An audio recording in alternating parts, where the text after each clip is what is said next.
All right, so it's starting to record now. So let's start that over. So here we go. So here's this photo of I think this is the San Juan. I don't remember. Pretty sure this is up by Quality Waters, but I can't remember.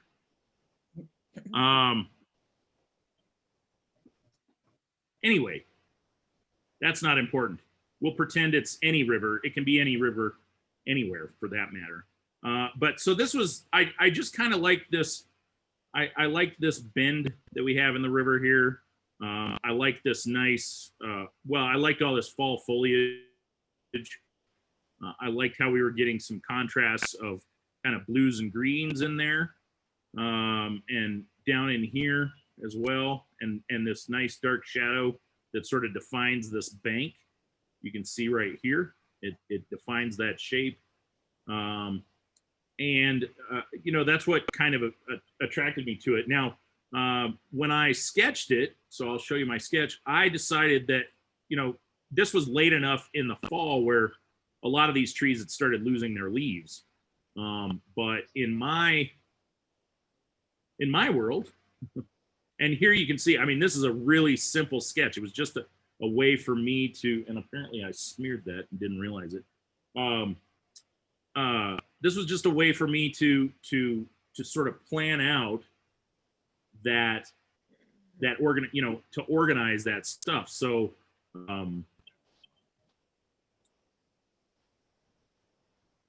so I have these trees. Anyway, my point is that I added leaves back to most of these trees. In fact, almost all of them. Well, all of them. And I kind of switched it up. You'll see here when I switch over to the view of my painting, you'll see kind of how I even switched it up from my sketch here. And I my sketch, it's a little bit, it's real simple. I just was like, okay, I know I'm going to have darks along here, along this shoreline of the river. I'm going to have a little bit down in here. This is going to have some contrast in it, this whole thing, and I'm going to have some darks picking up, where we have the shorter kind of grasses leading into these taller grasses. And I'm going to have this, this line of light coming through, which I smeared that with my hand, obviously, and forgot to kind of clean it up a little bit. But that, is going to help define this sort of drop in elevation and sort of pull your eye into here, which this is kind of where I wanted my area of interest to be. Even though you can't really tell from the sketch, I was just looking at, okay, I have darks in this area. I have some dark trunks because these are cottonwoods. So I just quickly sketched those in. And I mean, you can tell this isn't a really in-depth sketch because most of this is foliage. So it's not, it's not something where I, like a building or something where I really need to look at details and things like that.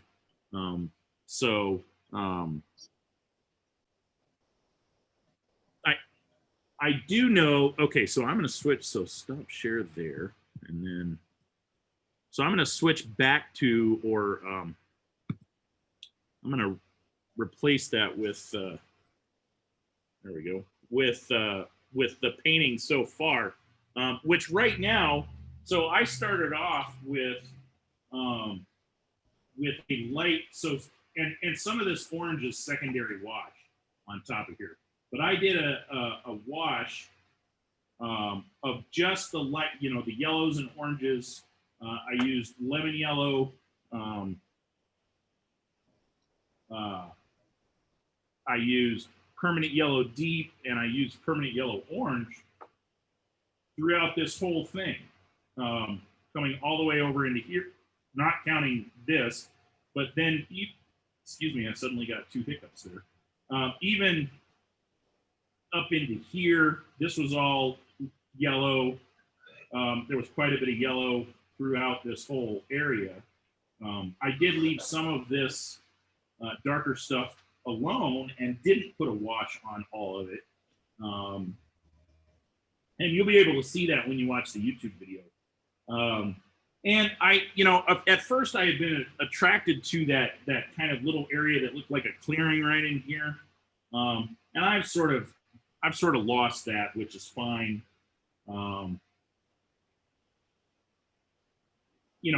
Paintings evolve over time, just like anything. And sometimes we start out with a plan and we get off a little bit. But here you can see this bush in the photo is really round. It's just kind of a round lump. So I wanted to change that up and make it a little more interesting shape. So even though it's still kind of round over here on this side, I brought this edge down into and in front of these trees that are way back in the background. And then this was kind of a pass through right here where this tall grass or little whatever those little reed things are or whatever, that was there, but I felt like that was too much of something going on right next to the edge of my paper. So that's why I changed this shape. And then I started in on these, once that was dry, I started in on these darker shapes. I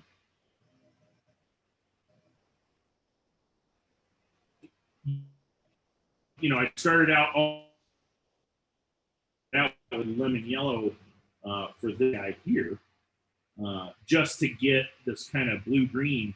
I used lemon yellow and peacock blue, and then I went in and mixed, and I'll kind of show you my palette right now. So here's the peacock blue. Obviously the lemon, let's see, I need to adjust this a little bit. Over on this end of the palette, it's only one thing with this. There we go. Let's see here. Let me just kind of adjust that a little bit better.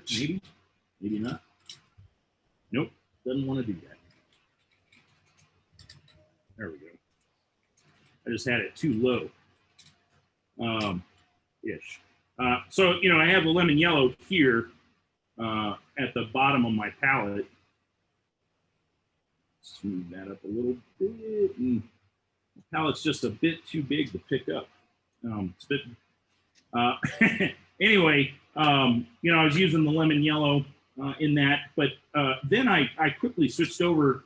I put a wash of that, and then I used a little bit of this peacock blue on top of that while it was still wet, and it gave me that nice green blue. And then I have royal blue and hooker's green mixed right here to make kind of a dark green.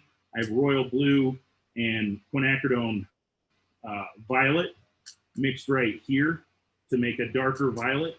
And then I just have royal blue. And those are the colors that I used in that. And I use those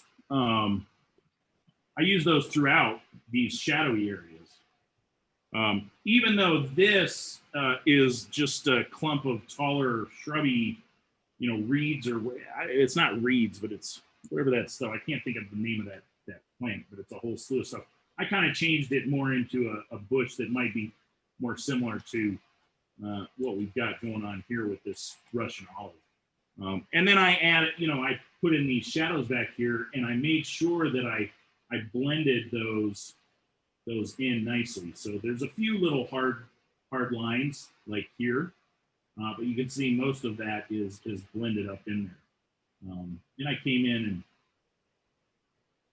and sort of started to highlight that I had some kind of tall grassy kind of things going on here.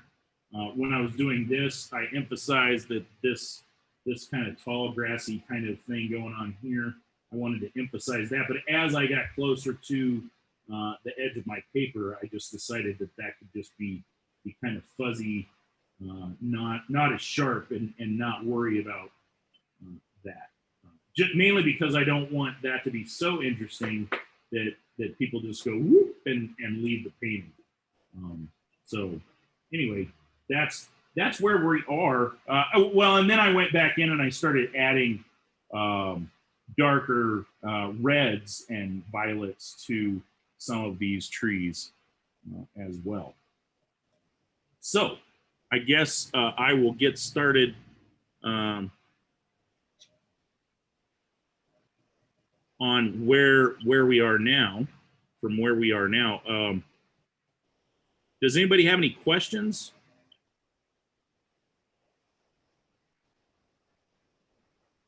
No? Okay. And you're okay with Whoa, yeah, go ahead. We're in the very middle where that chemise is the darker one in the very center. To the right of that, Yeah. to the right, to my right, yeah, right there. Right above that, is that yellowish, pinkish, or reddish? Right there, Is that pink, red, or orange, or what? I believe I use opera right there. Okay. There was yellow. There was yellow already there. Right. And then I just put a little tiny bit of opera in there while it was, and then just kind of I put a little bit in. If I recall, I was using kind of a smaller brush. I kind of vaguely remember dropping some in there and then cleaning my brush out and then just using the water to kind of move it around. Okay. So it was a thinner wash over the top of that yellow. Yeah. Okay. So yeah, that's Do you have a picture of your sketch of that before you started painting by any chance? Oh, I guess that'll be in the video. Yeah, that'll be in the video. In fact, both Janie and Jeannie had already sketched theirs out. So I actually videoed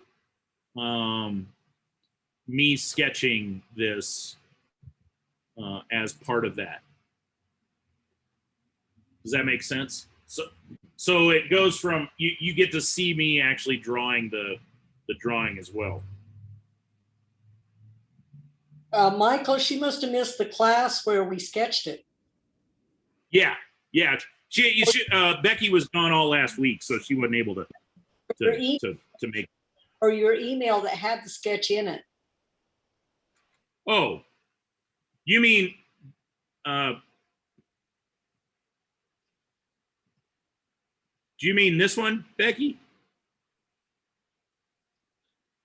I don't think it was Becky asking you, was it? I think it was. Maybe so. Yes, it was. Not that sketch. The sketch of the act right before you painted it was what I was talking about. Yeah. Okay. Yeah. Thank you. Yeah. So you'll get to see not only that sketch, but you'll see me drawing that on there too. So. Perfect. Thank you. You're welcome. All right. So now I got to kind of remember where I was at. Well, or what my plan was next. Oh, you can also see that I started, if I kind of pull that down a little bit more. That's my thumb. You can see where I started putting a little tiny bit of shadow along this shoreline here. There's quite a bit of light that I want there, but there's also a little bit of shadow light right along the water edge there. And there'll be some of that over here as well. And so what color did you use for that dark color there? That was probably royal blue. It could have been indigo as well. Okay. But I think it was royal blue. Okay. And it looks like actually right here, this is a little bit of that dark violet that I mixed up. So it looks like it started out royal blue, and then I kind of switched over to some of that violet, and then this is a little bit of green, Hooker's green mixed with royal blue. And again, if you don't have those specific colors, you know, a fairly dark green and a fairly dark blue mixed together will kind of get you something very similar. So don't worry about it necessarily being Hooker's green or royal blue or lemon yellow or permanent yellow deep. You know, these are the colors that I use, but if you have something similar, you know, like permanent yellow orange is actually very similar to cadmium orange. So if you have something like cadmium orange or something like, or even if you have kind of a kit that just came with like a yellow and orange and a red, and it just says yellow, orange, and red, then you know that's fine. Okay, so let's see here. I think before I get, so I want to start thinking about, because like I laid in a little bit of this trunk here, you can kind of see. I kind of fudge that, you know, I've got that in with a little dark green, you know, it's that Hooker's green royal blue mix. But right now, this all kind of looks like it's behind this. So I'm going to start pulling some darker darks in here to move some of these forward. Like this tree right here actually is in front of this little thing of light going through. So I want to make sure that I start looking at that, and I want to start tightening up some of the things going on in here. So that's what we're going to do next. So what I'm going to do, I'm going to pull this back over here and show you. I have this. This is that Hooker's green and royal blue, which is this right here. And let me just raise this up so you can see the whole palette. So that's what this is. So I'm gonna continue to use that. I'm gonna mix up a little bit more. I'm just gonna, in fact, I'm gonna use a bigger brush to mix with first. Let's see.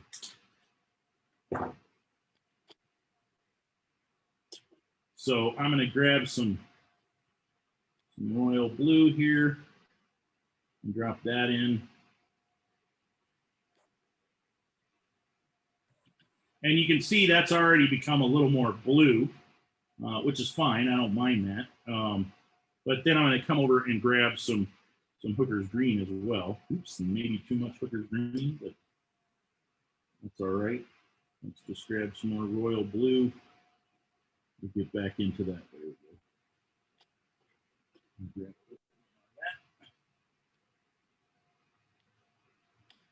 So there I have, you know, I have that, and on camera it may look much darker than it is, but it's basically just a, you know, a blue green that I've mixed up there. I still want to use some royal blue, just regular royal blue. So I'm going to put that right here on top of this dry royal blue that I have right there. Now, if it makes you uncomfortable to paint on, you know, to put paint on top of other paint, you know, feel free to clean your palette off. I just have gotten used to kind of, when I need to do something lighter, I'll clean part of it off. But if it's fairly dark, then I don't worry about it too much. I'm also going to drop in some indigo, which is this guy here, which looks, it's hard to tell, but it's a dark blue. So I'm going to just drop there. You can see it's a little more, has a little more gray in it, and it's a little darker. Then it's not quite as bright as the royal blue. So I've got some of that. If you don't have indigo, if you have something like a Prussian blue or an Antwerp blue, those are very similar, but maybe not quite as dark. And then I'm going to take some quinacridone violet. Again, if you don't have quinacridone violet, you could use like permanent magenta, which is what I've got here, or alizarin crimson. But I'm going to take a little quinacridone violet and drop a little of that in there. And then I want to darken that up. as well. So I'm going to grab a little royal blue. And there we go. I've got a nice dark, dark violet. And then if I do want some quinacridone violet, which is kind of dark on its own, I'll just drop in a little there. And if it picks up some of that under stuff, it's fine. But I've got a little, I've got a little of that. Over here, I've got opera. So if I want to, that's what this pink is right here. If I want to use some of that, I can. This is the peacock blue here. So that is kind of what I'm looking at. So I just use my number 10 brush for that to mix that, but I'm going to move into my number 6 brush. So let's pull this back over here. And I think I'm going to start with that dark green, just because it's a nice dark color. And I've got a little bit of it over here already. And I'm just, basically, I'm kind of blocking in this tree trunk. It doesn't even have to be, I may even make this one a little darker too. I'll end up bringing them up further, but I want some of the trunk to get lost in, let's see, I think I had another one. This is kind of a double trunk over here, and this is a sort of a smaller double trunk. So I just picked up just some of the indigo, and I'm going to bring that up like that. But you can see how that starts to push just by putting those.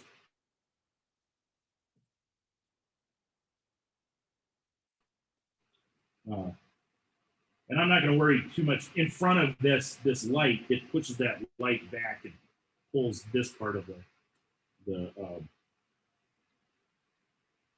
painting forward. And so my brain's working faster than my mouth, apparently. What I was going to say is I'm also not going to really worry about too much about putting a lot of detail into these trees yet. I just want to start getting those kind of laid out in there to help start to define the different layers of what's going on here. So, and I'll end up doing some more trees back in the back as well. Let's see, I've got another one that's kind of coming up here. And it's also in front. And then of that light. And one thing I forgot to do, once I get kind of down into here, I want to kind of let that sort of soften. Mainly because I don't know exactly what I'm doing right there yet, so I don't want a hard line in there yet necessarily. So I'm just kind of doing that. Just let that sort of soften down into, let's see, I don't know how well you can see that. Soften down into this this foreground. But you can see that's starting to move that group of things forward, and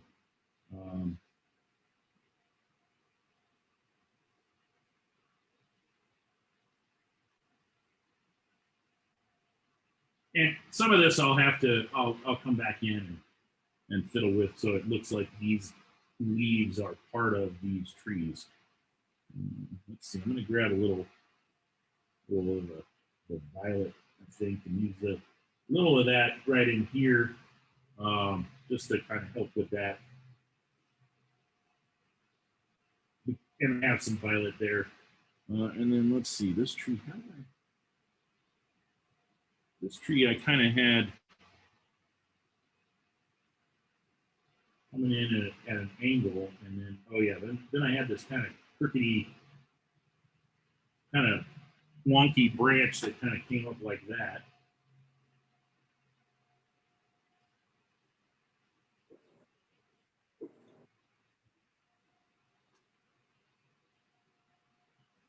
Let's see, let's put it here. And again, I'm just kind of blocking this in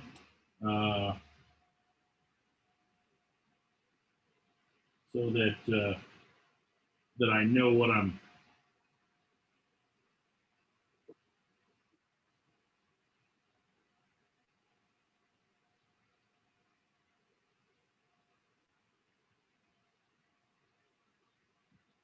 We're gonna have some more.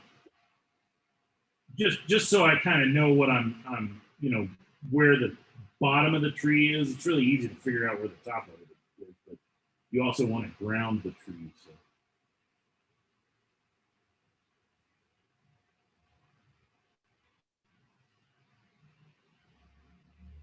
now I'm just kind of coming in and playing around with this. It could be that this gets a little darker and I do some lifting. In fact, I think that's what I'm going to do. I'm gonna take this violet here just a little bit darker.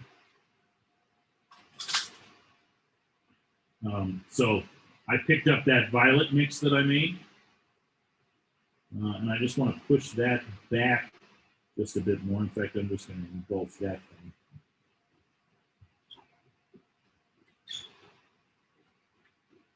I think you got to lick it or put moisture on it or something. It fell down again.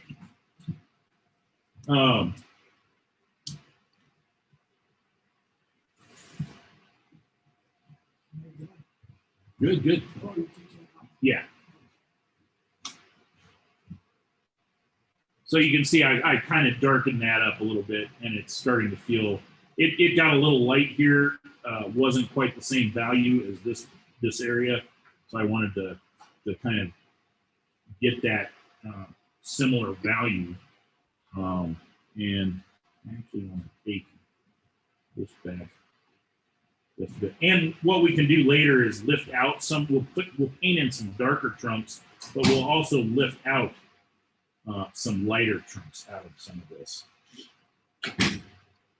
But basically, I'm just adding kind of foresty looking noise back in here that this kind of feels,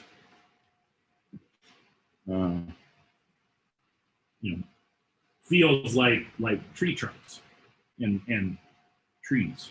So I want to also do a few more. I want some back in here as well. I'm going to start looking at that. I think I'm going to start with just royal blue. And I'm just going to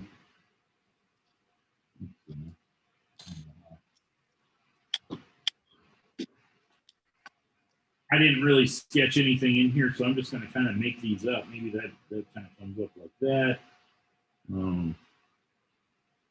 If I remember right, these are all mostly straight, but they don't have to, in the photo, but they don't have to be. If I feel like maybe I need a tree that's kind of coming out more of at an angle or something. Let's see. Before this gets too wonky,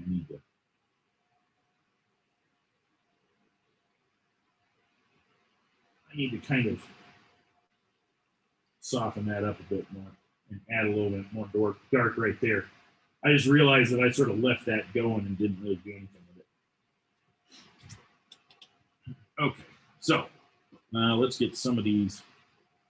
Let's see, what was I using? I was using royal blue. I think I'll switch over to the green now.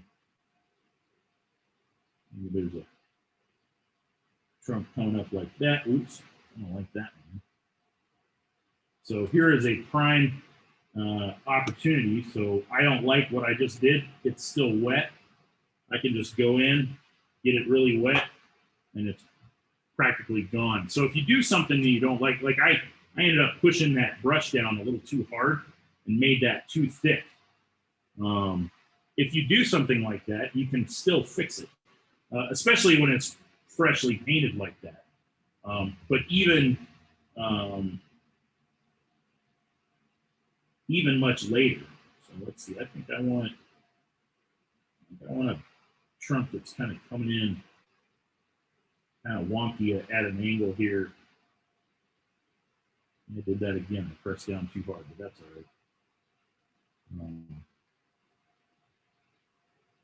Maybe there's another kind of straight tree coming up like that.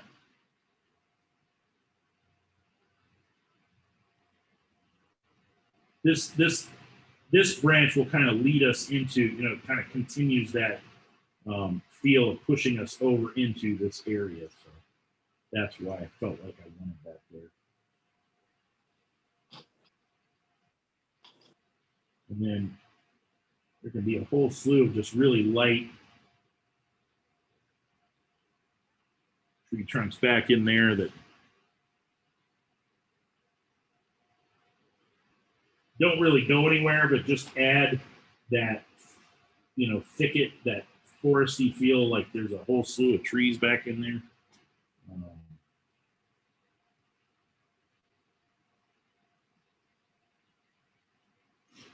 That's really all that is, right? I know I said I wasn't going to go into a lot of detail, but I like the shape of that branch. You didn't want to lose it.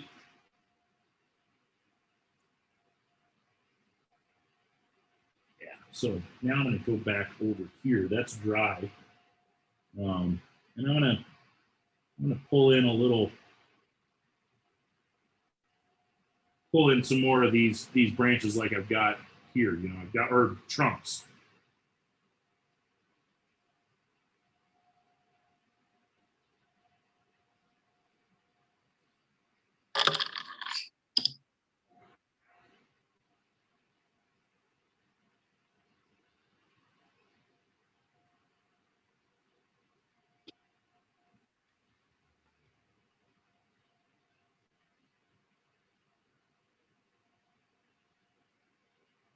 And I'm just using the very tip of my brush.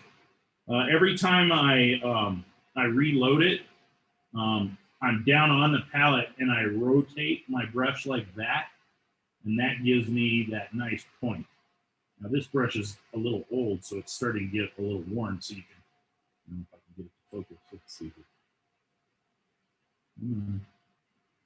It's a little hard to tell, but it's starting, you can kind of see it's starting to get a little worn, but it still makes a really nice point. So just by rolling that brush as you pick it up, you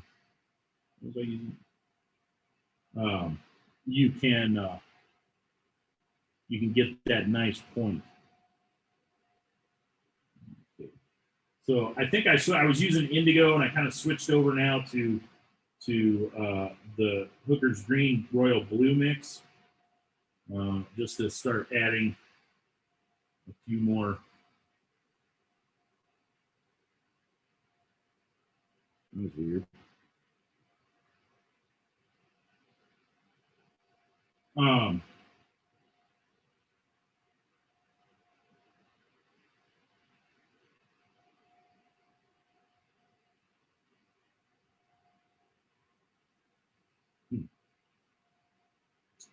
Sorry, my watch started vibrating for no apparent reason. So I'm just kind of figuring out a few little trying to figure out how to paint this so you keep my hand's not covering up the. Maybe this one will be up in front. And I'm not really looking at the photo anymore at this point. I'm just thinking, okay, well, where can I add some texture in the form of tree trunks to make this read like a forest kind of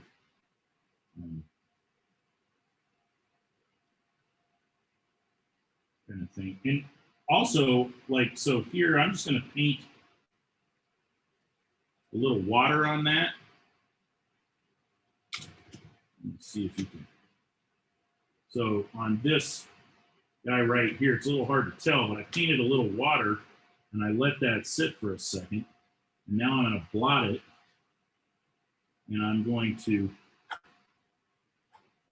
pick it up, and you can see that I've made this like lighter kind of white mark in that purple.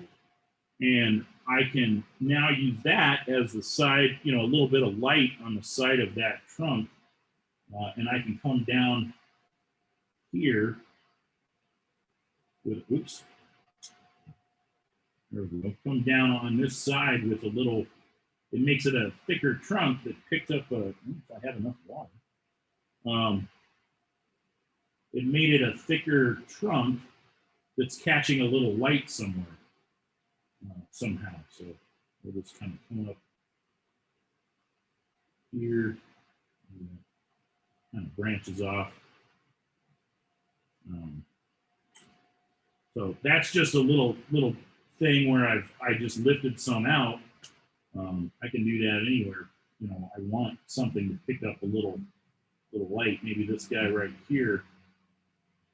It's dry. You need to make sure that your paper is 100% dry before you do this, and then paint the water on, and then I'll just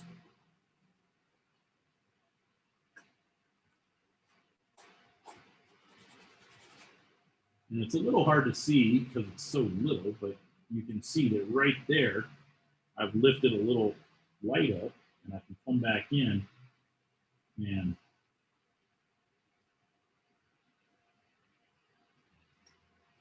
what'll help is if I, let's see, that's blue.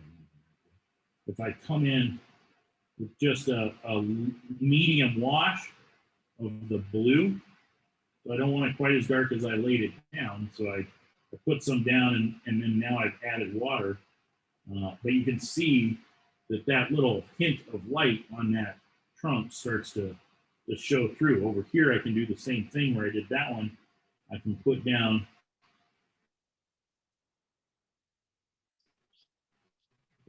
over here.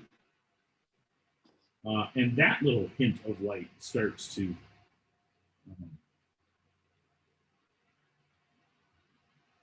really pop out. So I can start putting a few things in there that are catching the light that kind of pull you, start to pull you over. I've got this shape here that's going to pull you over. Obviously, when we get to the river, that's going to be a big thing pulling you in.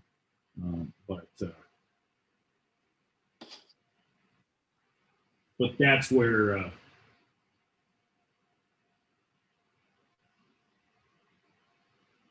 might lift a little off of this side since it's right next to this little bit of light here.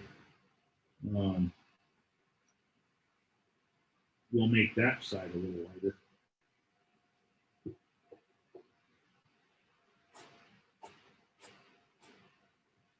And it's a little hard to tell, but I actually did lighten. I did lighten that trunk quite a bit. And if I go in and use a little bit of that green next to it, I don't want a lot because I don't want it to get too dark. But if I just come in with a little bit of that next to it, then pick some of that back up, you can see that texture right there on that trunk. There we go. So that just starts to give you that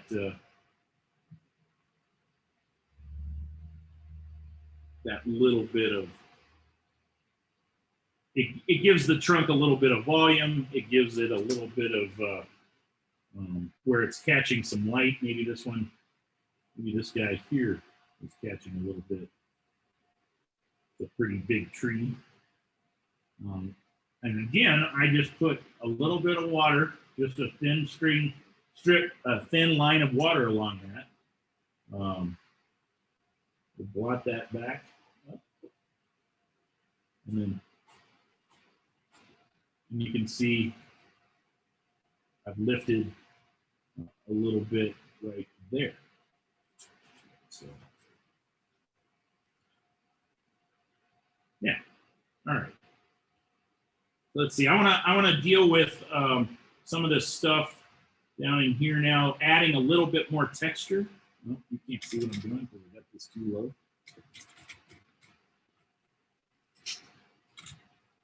low. So I want to deal with some of this texture.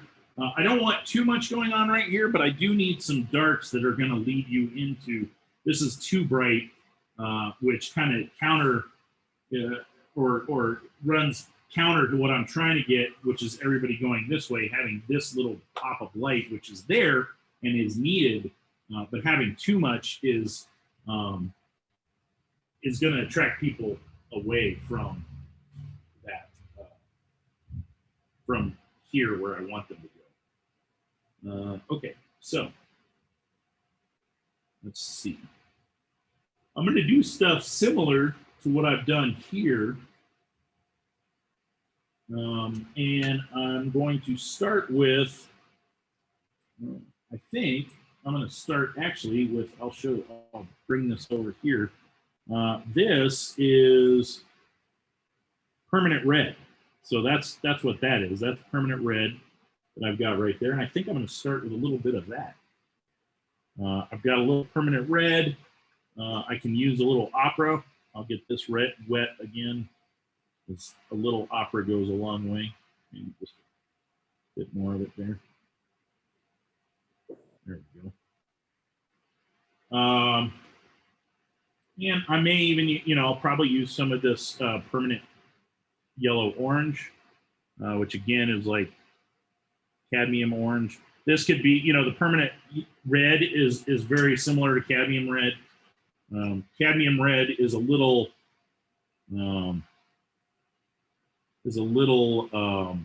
what's the word I'm looking for? It's slightly bluer. It's not quite as bright as this red, but it's very close. So it's a perfectly good red. I might use a little Scarlet Lake, which is this color right here. It's hard to tell on camera, but it's a little bit orangier red. So I've got a little of that. Heck, I might even use some of my Pyro Orange, which is what this is right here. Again, this is kind of a salmon orange. Let's see, can't really see that. There we go. So little salmon orange right there. All right, so that may seem like a lot of color for this little space, but I may or may not use all of it. So, oops. Pull that down a little bit more. Okay, so I'm going to start with a little of the orange. And I want to just come in and, let's see. This may be too much. I may have too much on my brush, but that's okay. I just want to come in and kind of put a little bit of darker wash in some areas where this is so light. And again, the orange isn't particularly, isn't a particularly dark color in and of itself. But by just adding this kind of mid-tone, we'll start to add a little volume to this stuff and a little texture. So there's the orange. I'm going to use a little of the permanent red now. Just drop that in a few spots. Let that kind of seep in. Maybe switch over to a little of the Scarlet Lake as well. If you don't have Scarlet Lake, just stick with your red. It's okay. All I'm doing really is just softening or just allowing it to run together so I get kind of a nice gradient there.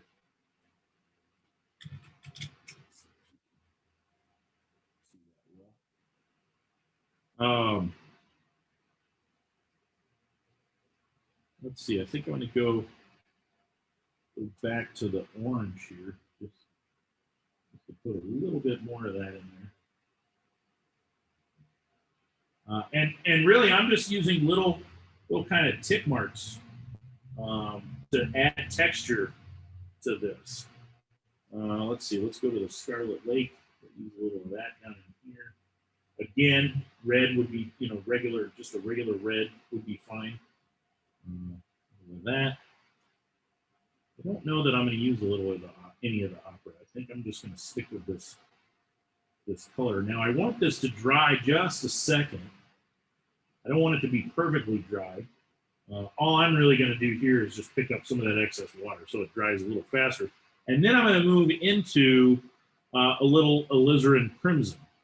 And I'll show you that. That's this color here.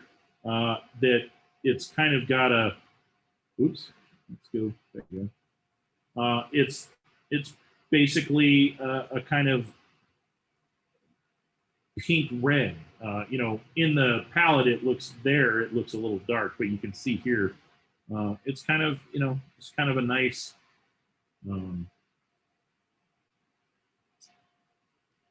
it's a nice red that's sort of leaning towards the violet side. It's got a little bit of violet in it, so it's a slightly more on the pink side. So I'm just going to bring in a little of that while that is still hopefully a little bit damp. And now I'm just going to kind of, again, I'm just kind of making some textural marks with my brush.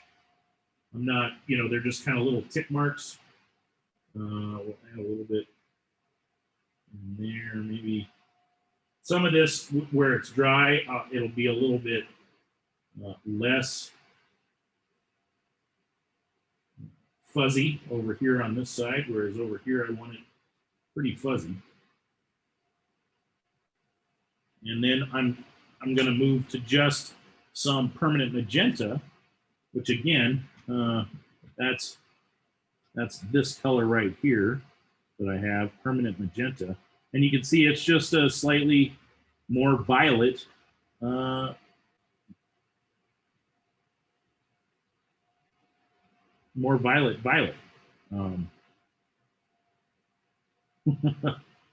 It's or a more magenta red, really.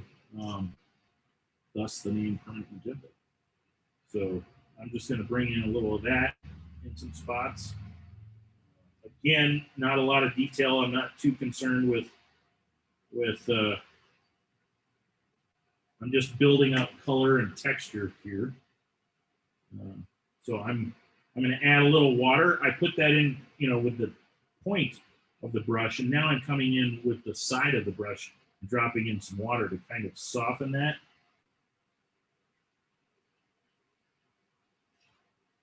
And then I can move into my violet mix, that darker violet, the permanent violet, or I mean quinacridone violet royal blue mix, and I can start to run that down along here, along the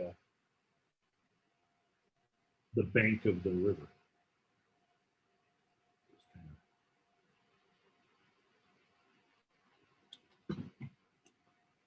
Okay. And all that is really just adding some dark to that, so sort of pushing that bright orange and yellow back and making it less bright. I wanted it a little darker. And if you recall back to the source photo, this shrubby stuff over here, this tall grass and stuff, had a fair amount of shadow in it anyway. So it was kind of light on top and then worked its way down into some fairly dark shadows. Lift some of that back up just so I don't have a sharp line. I just want that kind of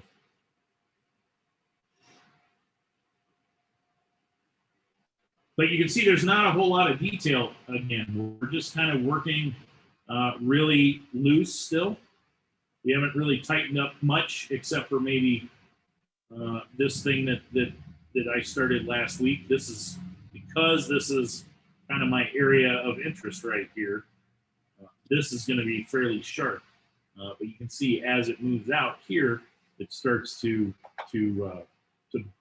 get fuzzy and blend more.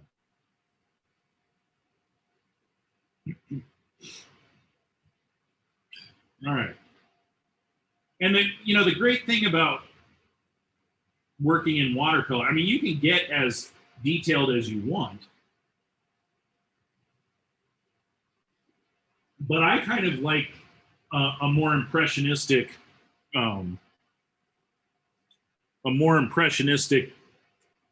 look at the world. I like to paint in a more impressionistic style because that include, if you paint it super real, there's just a wee bit of a slant right there. That keeps wanting to move. If you paint in more of an impressionistic style, then you include your viewer in the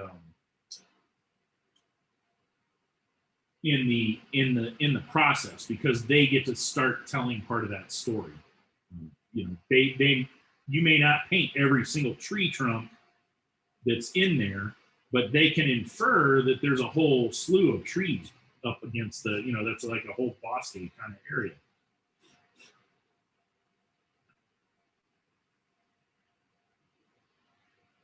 Yeah.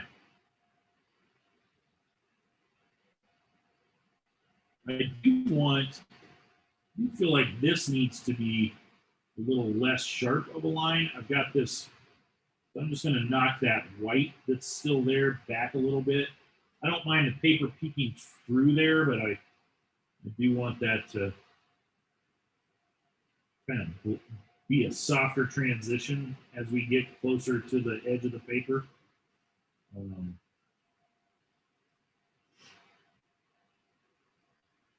And I can fix some of that later. I'm going to add just a wee bit more dark blue, you know, the royal blue in there.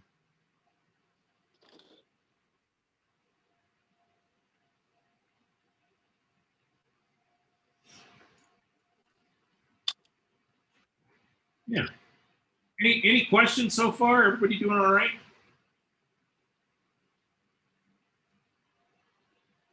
No questions. So far, so good. Okie doke. So what's that?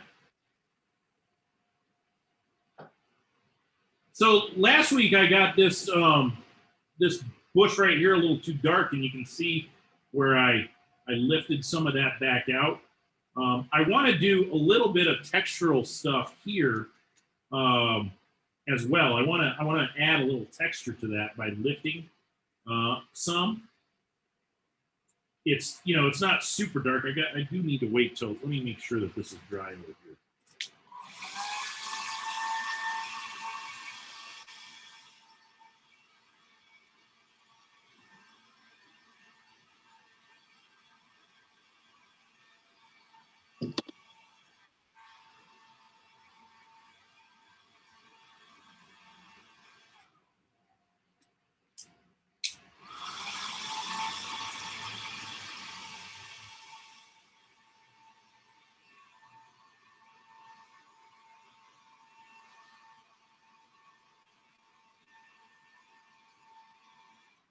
All right, so that feels close enough. So I want to lift out a little of this dark to give it some texture, and I need to give myself a little more room. What I'm going to do is I'm just going to paint some scribbly, squiggly line kind of things. That's what I did first. So I'm going to do that. I'm just going to take a clean brush, and I'm using my finest, you know, brush, my number 6. I actually have smaller brushes, but I don't want to use, you know, they don't have as long a needle. You can also use a liner brush if you have one. I'll show you one. The reason I'm not going to use mine is just because the handle's so long. That's this guy, and right now it doesn't look that sharp a point, but if I get it wet, you can see it's got a nice, let's see, let's get it down. It's got a nice pointed, you know, long, it's got long hairs in the brush, and then it comes to a really fine point. You know, if I have a lot more room, sometimes I'll use this brush, but you don't necessarily have to have a brush like that. It just happens, you know, if you happen to have one. But I like to use this one just because it works just as well. And I'm going to hold my brush at a 90-degree angle from the, let's see if I can get just a wee bit more room, maybe. I'm going to hold it at a 90-degree angle to the paper, and just, let's see if I can, well, for this, I may not be able to do a 90-degree. and that's okay. I'm just going to kind of paint what I call fake calligraphy. So I'm just gonna come in through here, and I may have let that dry out too much in my over explaining what I was doing. So I'm just kind of painting some squiggly lines. I can't say that word in this area. I'm going to let that sit for a second, and we'll see if it may not be dark enough, but I think it will be. So I let that sit for about 10 seconds or so, and then I blot it up with a dry towel, and then I take a dry section of that, and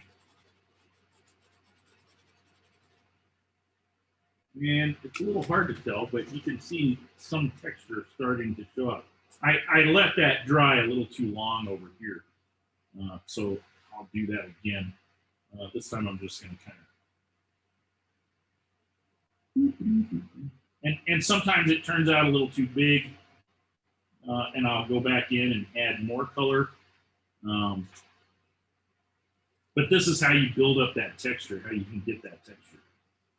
So I let that sit there for a second. Really, what it's doing is it's softening the paint. And then I'll blot that. And I'll blot all that water up, and then I rub it. And oh yeah, see, now you can see what even over here. So I now have some pretty good texture there. Now, right now, it looks a little, looks a little wonky because it's so big. But I can go back in now with that green and purple and violet and whatever, and I can kind of make it look like other shapes or something. So I can kind of break this shape up right there with a little more dark on top of it. Where we're going here, maybe I want that a little shorter.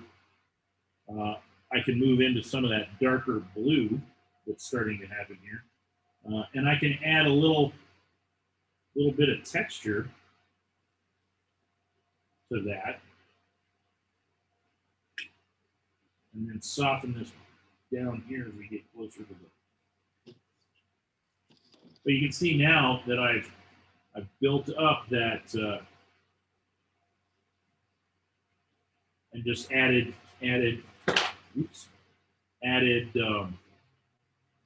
more texture by lifting, and then re-adding in some more paint in spots just to change up some of these shapes.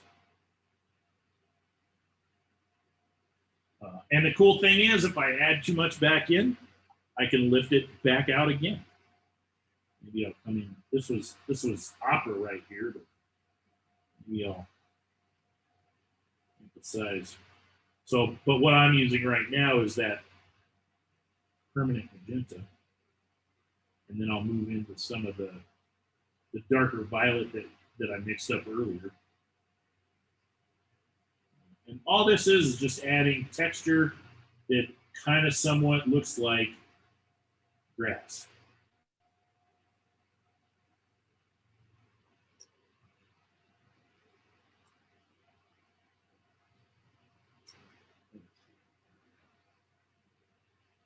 And where I feel like it, maybe I want to break up that shape that's too long, a light spot coming through there. Maybe I'll come in with some peacock blue, which is what I was using right there, and break up some of this shape. And that's all I'm doing. Plus, by adding dark over the top of some of the lighter areas that were already light, it's just adding another layer of texture to that as well.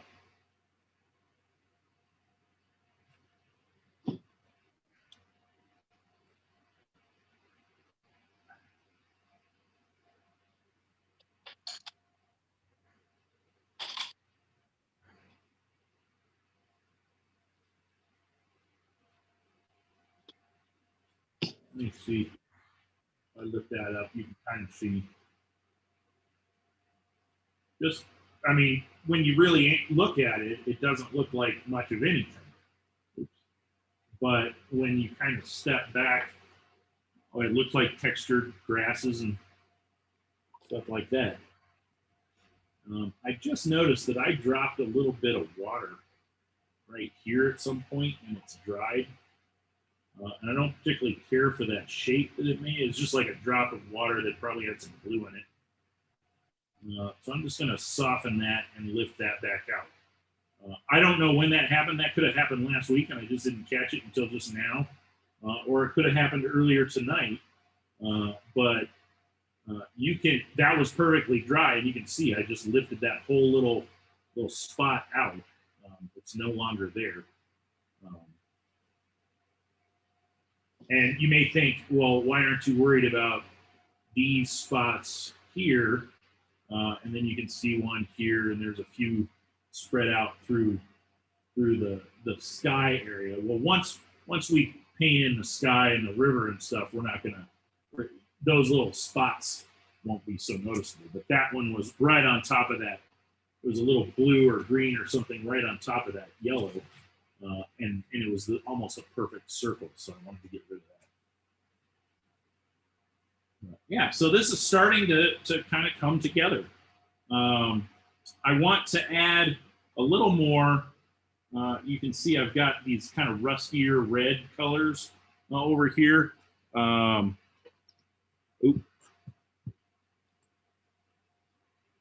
got these kind of rustier red colors over here. So I want to pull some of that over in here as well. Now, the further I get over here, the sort of less I need to. But I do want to. I do want to go past this, first layer of paint, which was just basically the yellows and oranges, and I want to start adding some of this other color, because not necessarily because that's the way the photo looks, but I really like that kind of rusty orangey color that the trees kind of turn as they start to lose their leaves. It goes from that kind of bright yellow to kind of a rusty orange. So let's see, I'm going to switch brushes. I'm going to switch to a slightly bigger round brush. And for this, I'm going to start with more of this, orange that I've got here. This is that permanent yellow orange, or you could use cadmium orange. I'm going to start with a little of that, just a little more. And then I'll go into these other, like this is Scarlet Lake, but if you don't have Scarlet Lake, you could use alizarin crimson maybe in place. That is actually, or actually that's permanent magenta. But again, alizarin crimson for some of this. Up in here, where it is more red, you could just use red. Oops, I just made it blue. Okay. I just wasn't paying attention to what I was doing. I don't know if you could see that. There might be two. Yeah, I just put that orange paint right into my violet there. Kind of made me laugh. Okay, so let's grab this orange again. And now I'm thinking about, okay, I know my light source is coming this way. The light's shining this way because my shadows are on this side. So I've already sort of established that. And really, I think I'm going to start over here on this tree just because I can then, only because I'm right-handed and I can move from left to right. If you were right-handed or left-handed, you might want to move from right to left. Let's see. So I'm going to just think, I'm not super crazy about this tree shape at the moment. So now I can come in with some of these darker oranges, which I started to do, and I can redefine some of that. So maybe this little clump here, I have this pencil line here, and I kind of like that pencil line. Maybe this clump this whole thing, I can start to make it look like it's sticking out more. I can come back in up in here with some of this violet as well, or some of this orange as well. And you can see I'm already starting to add some volume just with that little bit. I mean, we're gonna go a little further, but just that little bit helped out a little bit helped out quite a bit by adding volume to this. So I'm going to come in now with, I think, Scarlet Lake. But again, if you don't have Scarlet Lake, you just use red. And I'm going to drop in a little of that in a couple of spots. Maybe there. Let's get that wet again. See what happens when I add some water.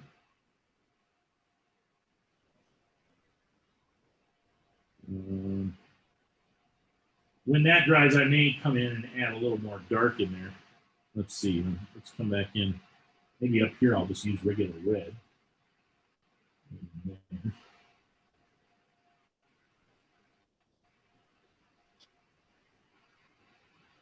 And you can see I'm just, I dropped some in and then I cleaned my brush out and I just got water. And I'm using that water to kind of disperse that paint. I don't want just a little line of paint. That red was just looking like a thick line going along. So I want to add a little bit more so it's not quite a line shape, but more of a blob of color. Which just added a little bit too much water and messed up everything I did, but that's okay. So maybe that clump is kind of up in there. There's a clump right here. So maybe what we'll do is this one is kind of in front. So this, I've got some orange right here already. What I'll do is kind of come in with a little bit more of that orange just to get it started off again.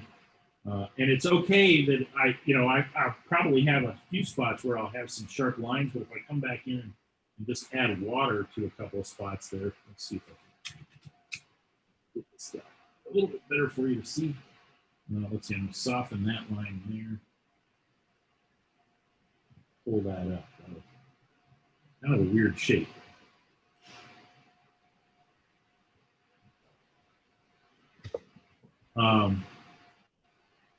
And then I'll come in with a little Scarlet Lake down in here. Again, this is just, adding volume to this stuff. Bring in some of that Scarlet Lake. Like so.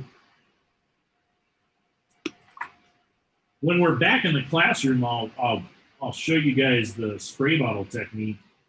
I don't like to teach it virtually because I don't, not everybody has the spray bottles, but it makes a really great leafy texture. I think I have the links for where to find those now in that new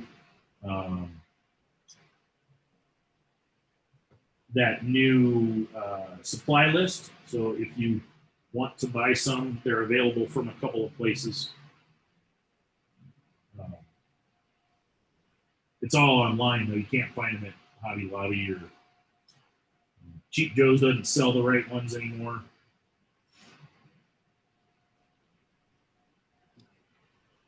All right, so do I like that? I don't know. What I want to do, I think, is take some violet down in here and start to maybe make this bottom portion of this tree a little bit darker and kind of make it fuse down into this darker area down in here a little bit. So I put that color down and now I've cleaned my brush out and all I'm doing is coming around the edge with some more water and softening it.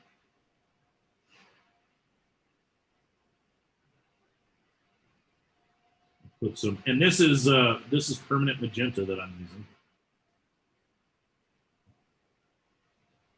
Again, if you don't have permanent magenta, alizarin crimson is a good choice.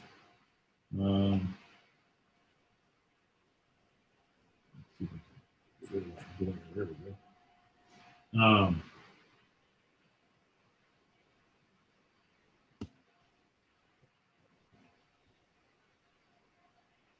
Maybe switch it up to a little, take a little red and drop that in there. And that's just regular permanent red.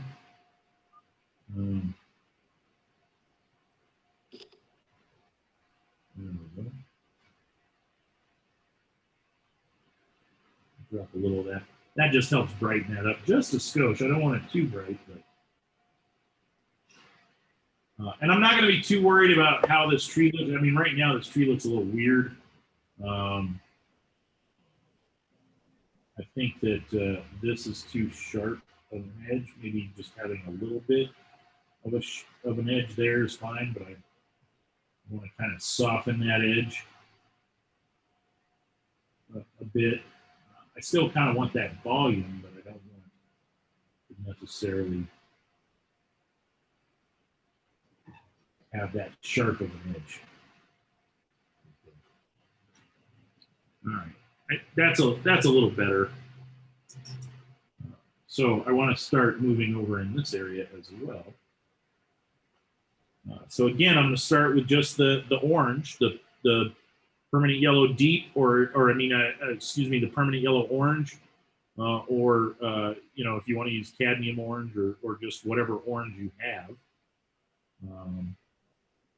And I'm just going to kind of come back in and put a little more of that on this side of the tree. Maybe I've cleaned my brush out, so now I'm just using the paint that's on the paper. It's just water in my brush. I picked up a little of this paint, and now I'm moving it around so I get a little bit of a volume over there. Let's move to a little Scarlet Lake. We'll put some of that down in here. This is a smaller tree, and it's in more light. So this tree, I'm going to bring this trunk down a little bit more, I think, so it's more down in this neighborhood, so it'll move forward, and that'll be this reason that there's a lot of light coming through. Right now, this tree is blocking this little stream of light and this tree getting light on it. Just by simply making that trunk longer here in a minute, I can sort of justify the reason that this tree is so much lighter than this tree. So, and this one doesn't, I don't want to add too much to it. Like I said, this tree is going to be more in, you know, the sunlight's going to be hitting it more than this side of this tree. In fact, why don't I do that really quickly? I'm going to switch down to my number 6, and I'm going to grab that purple, because that's what I was using here. And I'm going to bring this tree way down into kind of there. Maybe this guy too. But see, that automatically moves that tree a little bit more forward. Let's move to a little, use a little indigo.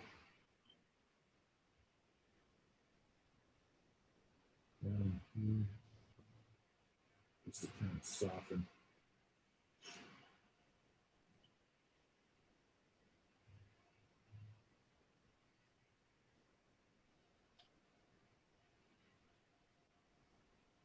And I shorten that back up again.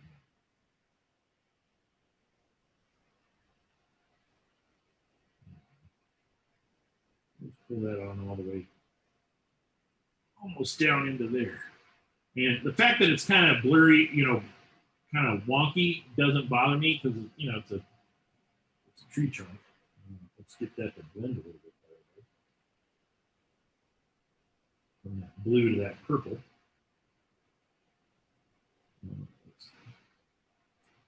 I know it all looks kind of black on screen, but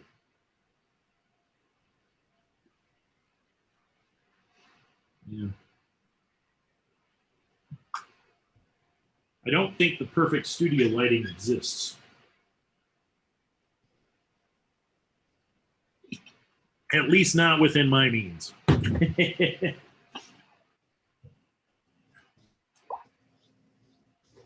All right.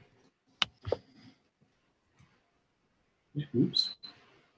Accidentally took a screenshot. Don't know how I did that. All right. So, yeah. All right. So let's continue with that. That was just bugging me a little bit, so I wanted to kind of take care of it. Let's soften it again.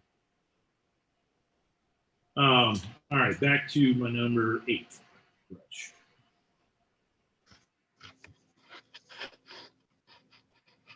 And let's see, we'll go back to the orange. And there's a couple, there's a couple trees here. A couple of different trees, so we'll just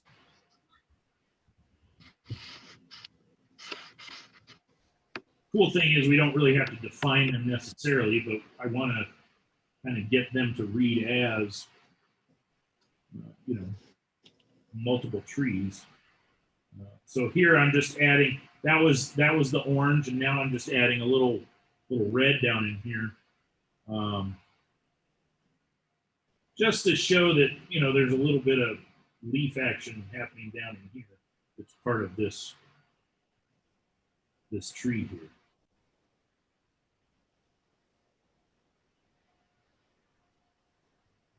And I could even add, I think I'm going to add just a wee bit more of that lighter lemon yellow up in here. Actually, I think that's kind of a mix of permanent yellow lemon and permanent yellow deep. But I want to just add a little bit more to that, just so that it the tree looks a little more substantial. And it's not showing up that great right now because it's against, it's yellow against white. But let's see, I don't like that shape.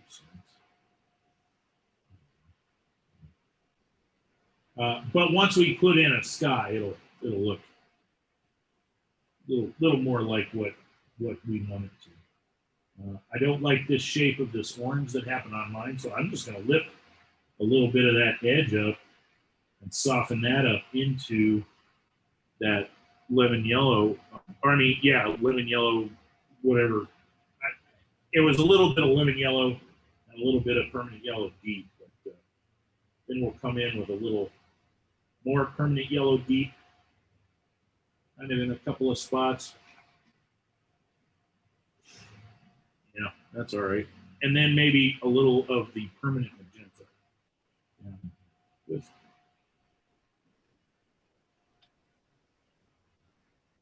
kind of.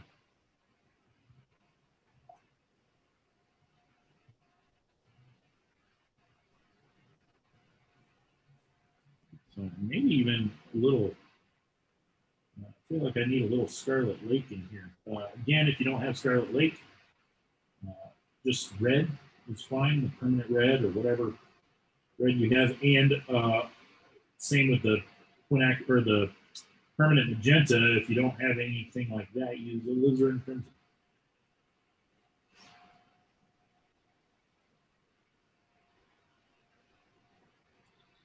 Every now and then I try to step back and look at, this. More water on the. I try to step back and kind of take a look at it, see if I still like it. It's okay. I'm gonna wait on judgment.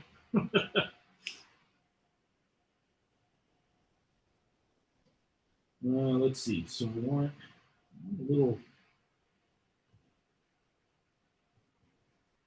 bit of orange right up in there. So this is again just that burning yellow orange or cadmium orange. And then I want another little bit down in here.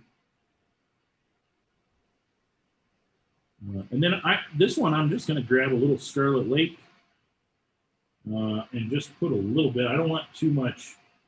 This tree is kind of more in shadow from there. This one's a little further back, so it's not being caught by you know, in the shadow as much. These trees are much shorter.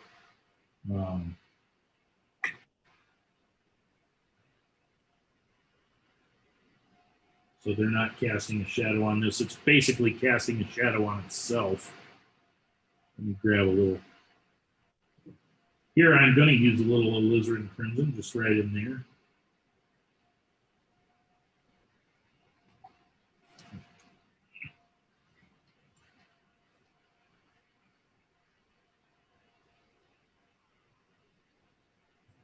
And I think that should do it. I want to let's soften that up just a bit. Maybe even what I've done here, let's reclean my brush. I picked up some of that red when I was softening that and didn't bother to clean my brush. You always want to kind of clean your brush before you start on another spot. It's always a good plan. Right. Yeah, so I'm happy with that. They're not. I may end up having to add some more dark to these. We'll see, and we'll see how this dries. I'm not sure I really like this tree, but again, this tree is over by the edge, and I'm going to do kind of a, you know, I'm going to do some kind of that vignette thing that I do a lot. So that tree will actually kind of disappear a little bit. It'll still be there, but we won't see it as much. So I'm not too worried about the fact that I'm not crazy about the tree for that tree still. Here a little bit. As with, that's why I didn't put a lot of time into the texture here. This all will kind of, it'll be visible, but it won't be quite as sorry. It'll be visible, but it won't. Dang it, I hate it when people.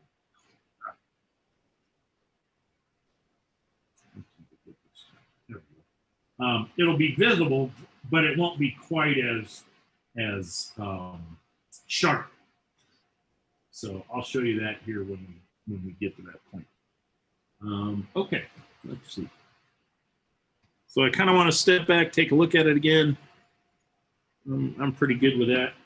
And so now I think I want to start on the river, but I wanted to make sure that I had enough kind of oranges, sort of yellows and oranges kind of up here that I could then reference them when I do the river. You know, it's a fairly calm river. For this, I'm going to use my flat brush. And I think what I'm going to do it, I think very similarly to the, I paint water a couple of different ways. And I think I'm going to do it very similarly to the way I paint skies. And I'm going to get it a little wet. It's not going to be quite as sopping wet as, say, when I do the sky. But I'm going to get this paper just a bit wet for this, because I want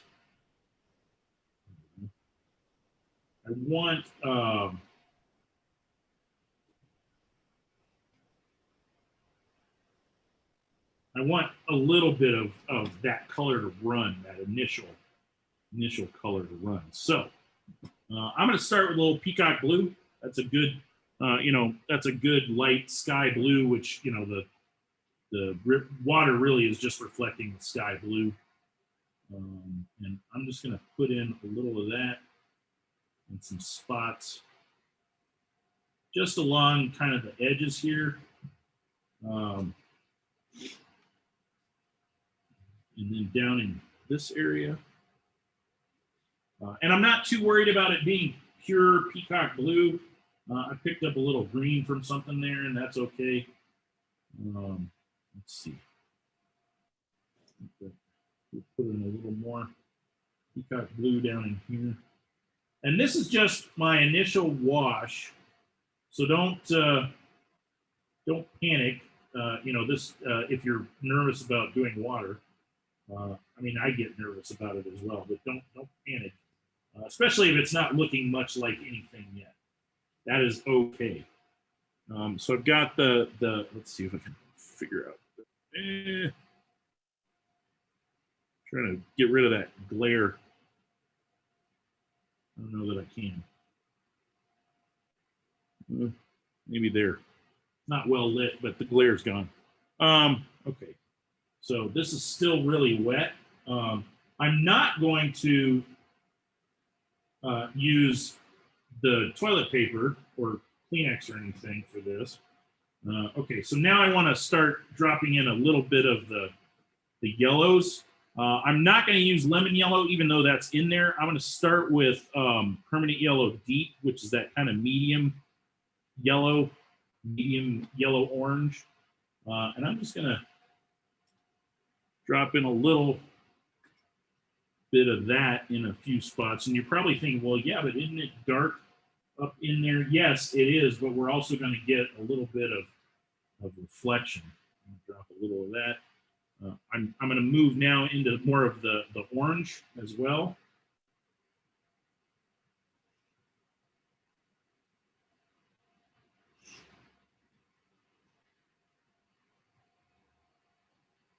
And I'm just letting this kind of run down this way to the bottom of the paper. I'm not overly concerned with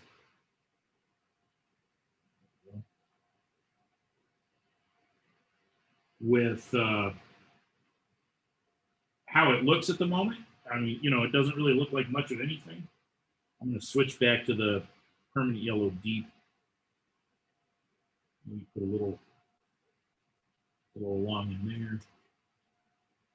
And it's okay if it all you know, kind of turns a little bit green. That's all right too. And it may look like there's more than really you think there should be. And that's okay too, because it's going to get, a lot of it's going to get covered up, but I want that peeking through in spots. And the easiest way to get that to do it is to paint this kind of underlayment, this underlaying wash. I'm going to use a little, that's a little Scarlet Lake right there. I'm going to use a little over here as well. Maybe. And I'm just plopping this, you know, I'm just basically kind of picking some spots where I think I want that color. And then letting it dry. If I feel like maybe there's a little too much, I can go back in and pick it up. Maybe I want to add a little bit more of the permanent yellow deep over in here as well. Drop some more water down on that.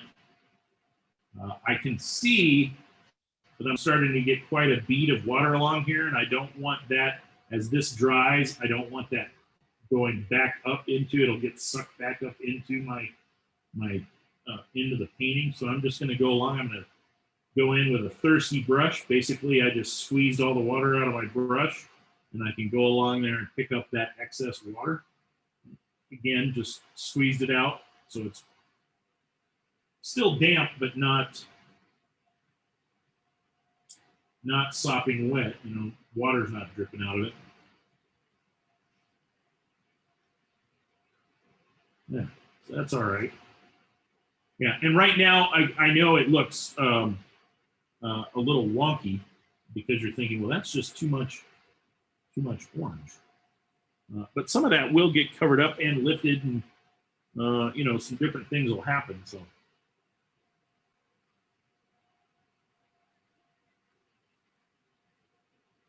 Right now, you know, this is just a wash that's kind of running this way. But later, when we start adding in the horizontal bits of the water, it will start looking like, well, it'll start looking like water instead of just kind of this. Let's see. I'm going to switch to my round. I'm going to switch to my number 6 real quick, round brush. And I'm going to grab a little peacock blue and just kind of come in here in a few spots, kind of get that covered, maybe up in there.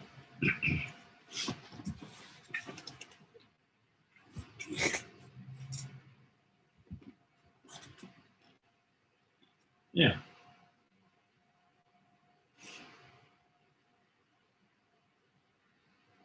So let's see.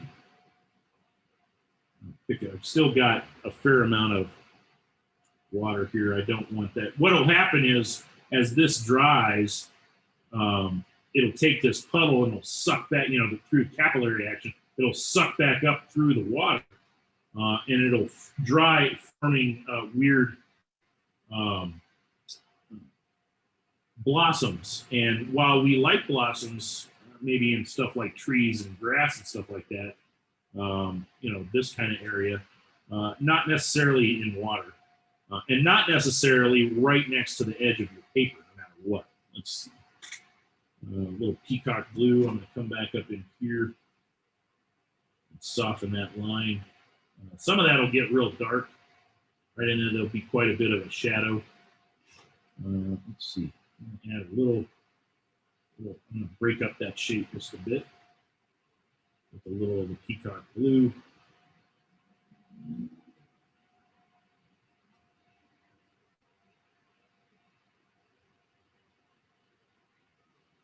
And maybe a little right there too. Just kind of hinting at that light reflecting on the top of the water.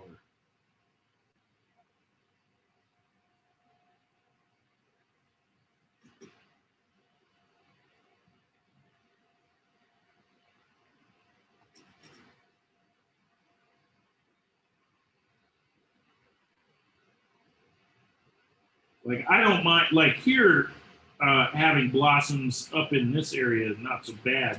But when they're just a straight, you know, kind of jaggedy blossom along the bottom of your painting, then it's not, you know, it's too distracting.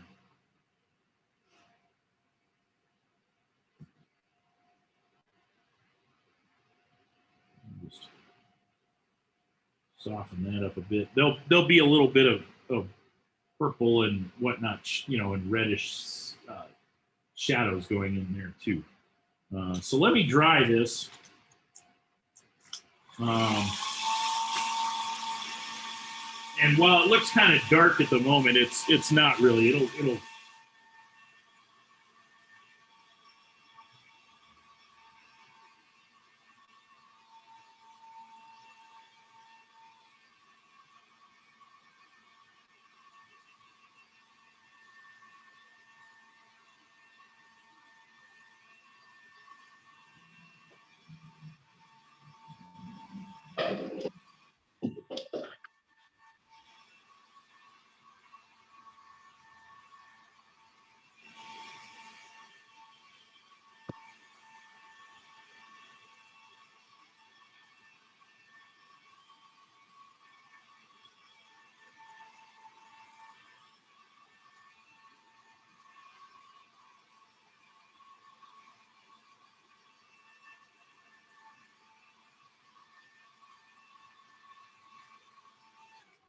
you can see it dried quite a bit lighter than than it was. Yeah, that's nice and dry for the most part. Okay, so let's see here. I know that I've got some pretty good shadows right down in this area. And then there's some areas where it's going to be kind of darker. And then as we get into here, this is just going to be fairly light. Same with over here. There's just a little bit of areas where it's kind of dark. And I where did I drop? So I kind of want to, I think I'm going to start over here just because this is my area of interest and I kind of need to figure out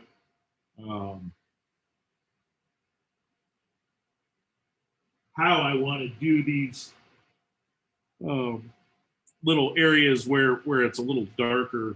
I need some contrast against this, and I need to help flatten this out. And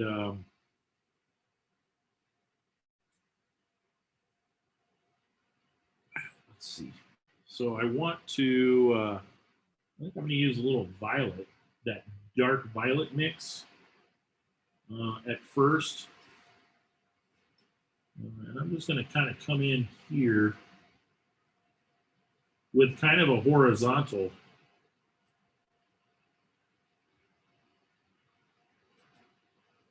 kind of bit on the water. I know it looks weird right now. It just looks like a shadow going the wrong way. But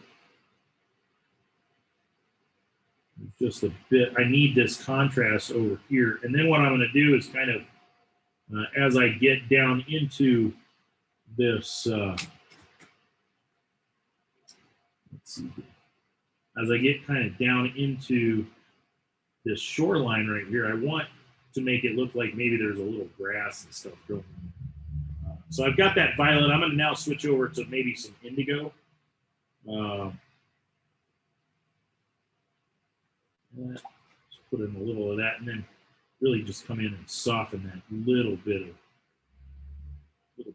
indigo that I put in there.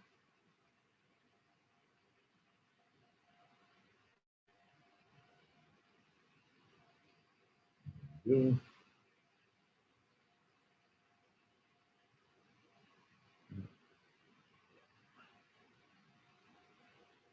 So still just kind of working with indigo a little bit, and just soften that. I didn't really like that shape that I did there with the indigo. And the violet is a little bit there as well. That's all right. Let's see. I'm going to bring in a little of the permanent magenta just down in here. There's little areas where that grass had kind of is casting a little bit of a shadow on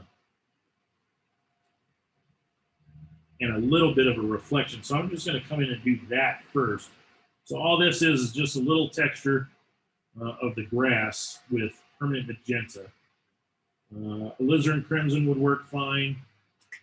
I may even switch now. I'm going to switch over to just actually, am I using alizarin crimson? Yes, I am actually switching over to a little alizarin crimson. Just, it looks very similar, I know, but on screen anyway. And all I'm doing is just kind of finding little areas where there's a little shadow. A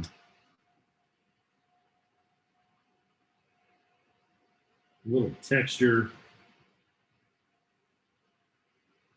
Just kind of sharpen up this area. Now, as I get further away from that, I still kind of want that color in there, but I don't need it to be as sharp.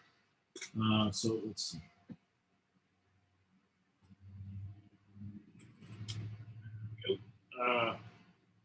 So I want this color, this alizarin crimson right in here, but I don't want it as, I don't want that kind of texture.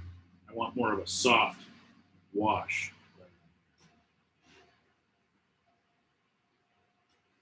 Maybe a little back to that permanent magenta, a couple of spots. But you can see that starts to sort of define that edge where the water meets the shore, and I can come back in with a little more blue in some areas, and I'm going to use the peacock blue right now, and I can just kind of add a little more of that.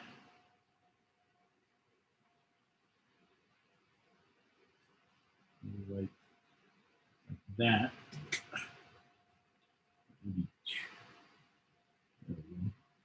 I don't want it quite as sharp as I made it, but I want it a little thicker area of color. I didn't want just like lines. I want that kind of thick. So it starts out kind of as a line, but then gets thickened out into more of a shape. Let's see, I'm going to move over into a little royal blue as well. And just in a few spots. I don't mind that that's a little fuzzy. That's a little damp right there. I kind of like that little fuzz, you know, how that line got fuzzy right in there. Do we want a little? No.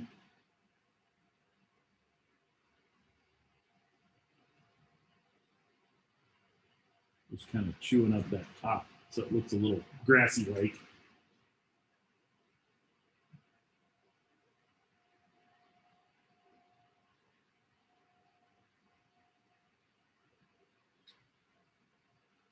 And let's see here.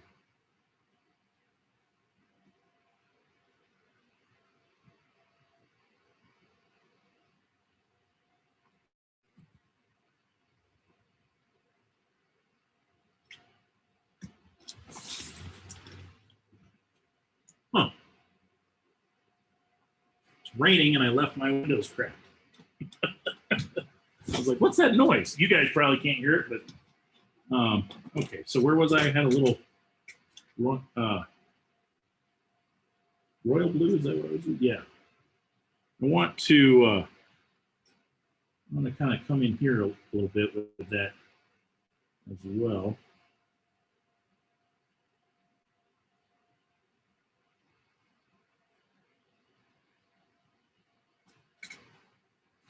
Now I've laid that color down, but it's too dark at the moment, so I want to just come back in and soften it quite a bit.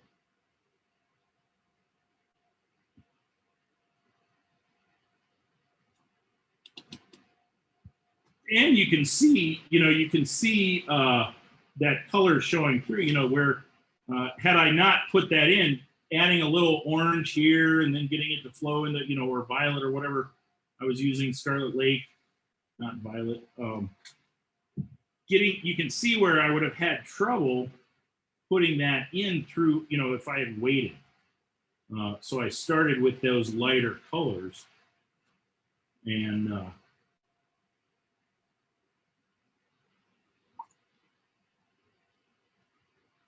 let's see, royal blue back in there. I think maybe I was using indigo, but that's as I get over here. I think even though maybe it might not be like this in real life, what I'm going to do is actually kind of make this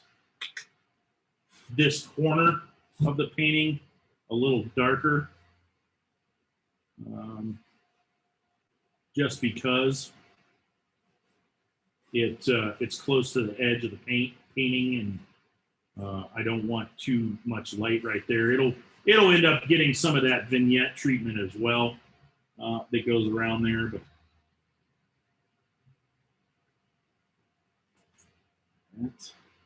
this is a weird shape. Don't care for it, so I'm just gonna. I think I put that down, softened it, and then left it, and didn't pay attention to what was going on there. But yeah, I like that. I like that little bit of dark right there. I don't even mind coming in and adding, just a bit along the edge here. And maybe just a bit of a ripple right there. Yeah. Let's see.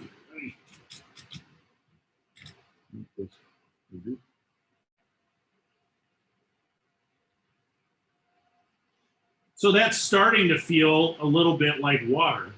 Let me bring a little. I'm kind of it looks like I'm going back and forth and not doing anything, and that's true. I don't have my brush touching the paper yet. I'm just kind of feeling out how I want that stroke to go. So that's all that was. I was just kind of feeling it out and then going, okay, well, I'll commit now.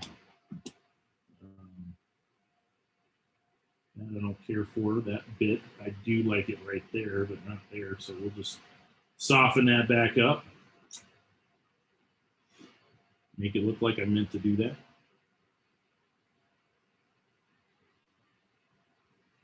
Let's see.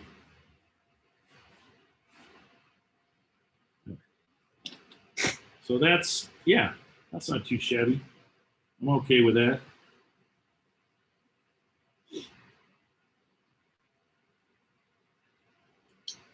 Okay, so I'm gonna have, let's see, I do feel like I need a little, I've got violet up in there. I do feel like I maybe need a little violet over here as well in a couple other spots. So I'm just gonna kind of bring that in. It doesn't really look violet because it's on top of that blue, but it does add just a bit of, there we go, just a bit of that throughout the,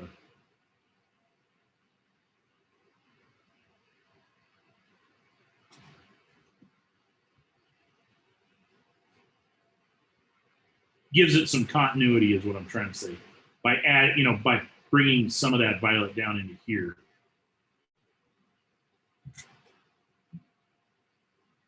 And I'll have some over here as well, but it just felt like boom, violet, and then it was all blue. Let's step back, look at it for a second. The one problem I have with it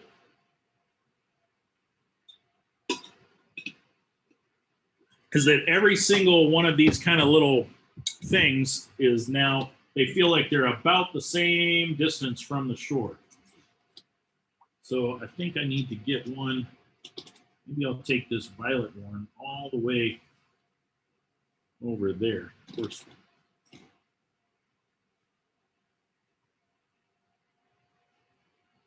soften that in a couple spots. There, and there. And then we'll add a few more little kind of guys there. So I purposely kind of painted that thick, and then what I'm doing is just pulling out with just a clean brush. I'm pulling it out a little bit longer. Yeah, that's better. What I want to do maybe is take this indigo one as well. Maybe out, not quite as far, but I'm in that neck of the woods. Okay, so now I'm going to dry this real quick just so that I don't smear anything.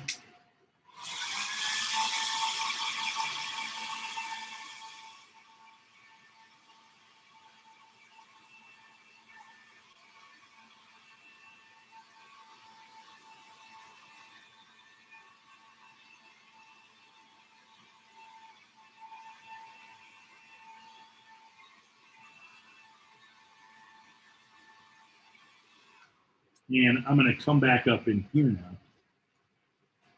now. And I'm going to switch. I'm going to use a bigger brush. I was using that small brush, and I think I'm going to use my number 8. And let's see, what do I want to? I think it's going to sound weird, but I think I'm going to start with a little bit of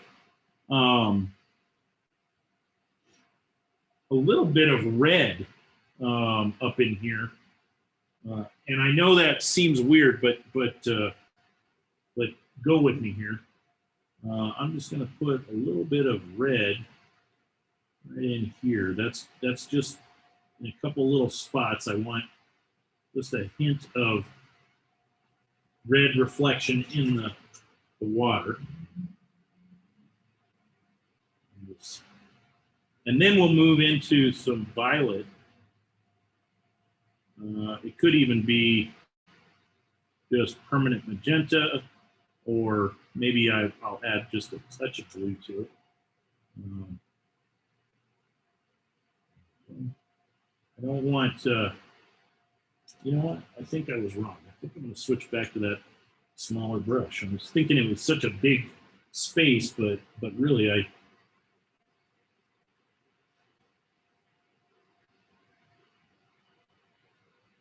so I have a little red in there, and now I've switched over to that permanent, or permanent magenta with just a hint of blue in it. So it's just slightly darker, not quite as dark as what I had over here.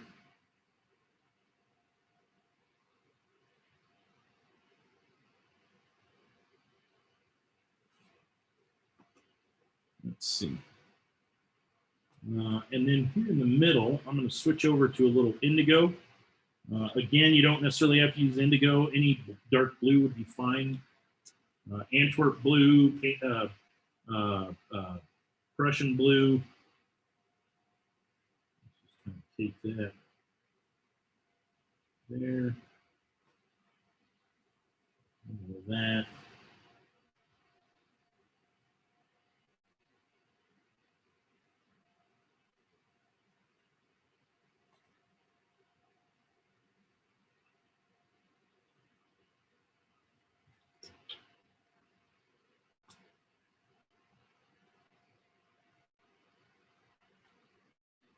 I can even add in, if I feel like I need it, a little more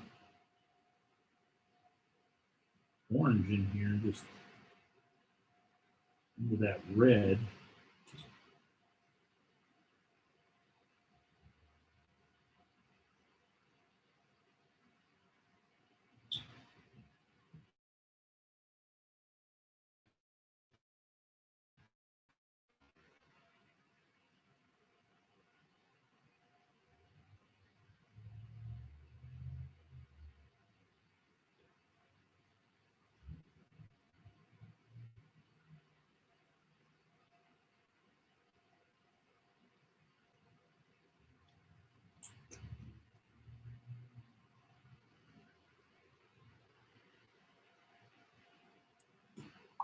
I need a lot more water. I'm just not getting enough water on my brush. Get that to kind of spread out the way I want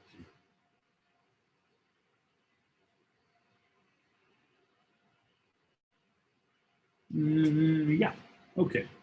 So I think I'm gonna switch back to some peacock blue now, that lighter blue, and just get some, because what happened was I didn't get this quite as horizontal as I want. I started following the curve of the shore, and I really need to, or of the bank there, and I really need to keep this horizontal kind of coming out from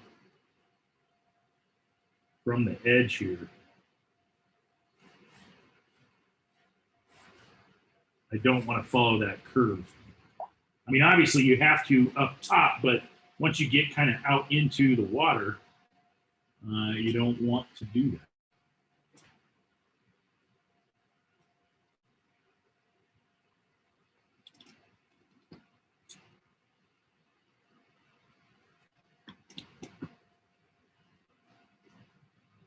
Let's see, I was using peacock blue. I'm gonna do a little of that.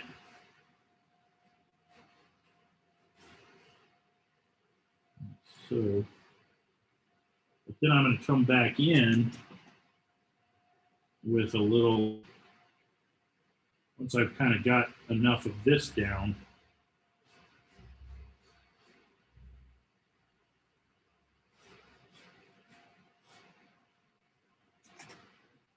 Like that shake that happened there, so let's just soften that back out and lift it up. Once I've got enough of the peacock blue down in here, and you can see I'm rotating between using the point of my brush and using this side of my brush. If I want a thicker kind of stroke, I just have to make sure I have enough paint and water in my brush to get that. But that was a lucky little nugget of peacock blue that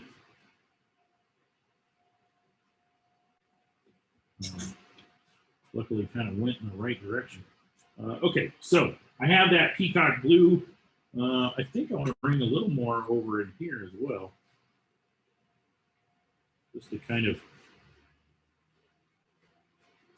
all we're doing here is just building up layers on top of layers of paint on top of other paint, hopefully without making it look too overworked. This may be a problem up here. We can lift some out of there if it's too dark. It's kind of feeling a little too dark. I mean, I wanted it dark, but maybe not quite as much as that. Yeah, okay. So now I'm going to come in with a little royal blue.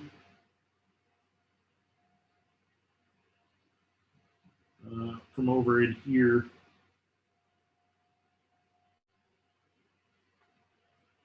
Kind of give myself a little, some ripples, and I know that seems really dark and stark, but I can come back in and lift part of that back up. Maybe I want a little more royal blue over in here, up next to the shore.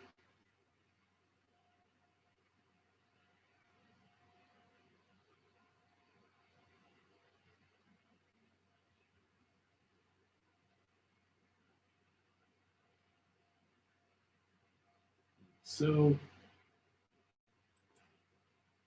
there I was just doing a kind of a, let's see, when I did that stroke, it was more like a kind of a using the side but pulling the brush kind of motion when I did that.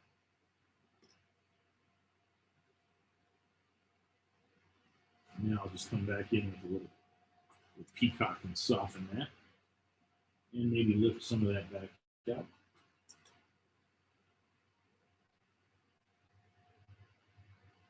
I think it got a little too dark. There we go.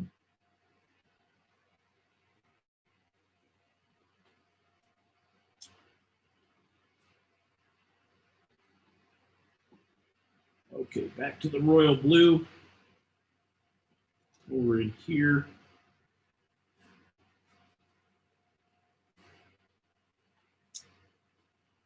That's funny, that lined up, but I didn't mean for it to.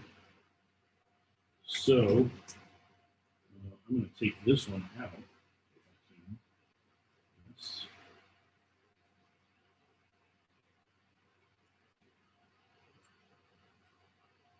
And I'll end up putting, let's get the brush wet again.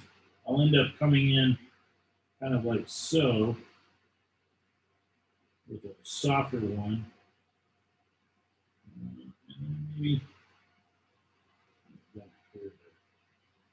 Maybe coming in, kind of working this into more of a shape instead of a line. So it's a little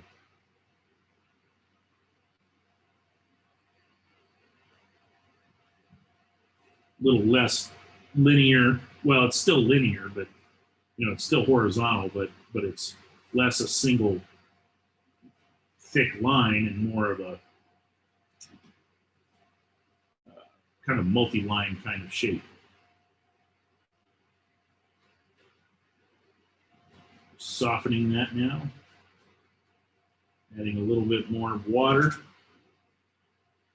I feel like maybe it's a little too sharp.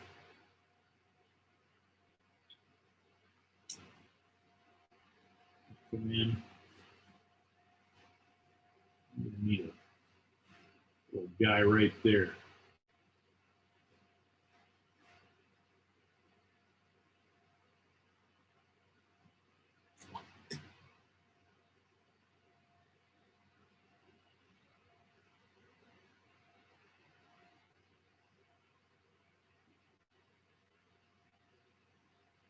Not super happy with how thick that is all the way out here. So I think what I'm going to do is also lift a little bit of that up.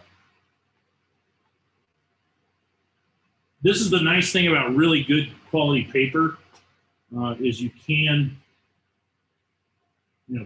put paint down and then lift it back out, put paint down and lift it back out. You can do that quite a few times. Let's see, I'm gonna switch back over to some peacock blue. Oops, that's maybe a little too much peacock blue. Didn't realize I picked up that much. That's all right. As we get down into this corner here, I want it to be, it'll get a little of the vignette anyway as well, but I want it to be a little darker, even though in the source photo it's not. I decided that it just needed this weight down in here.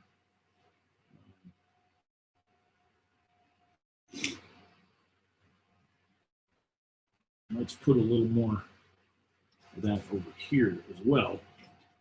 Just kind of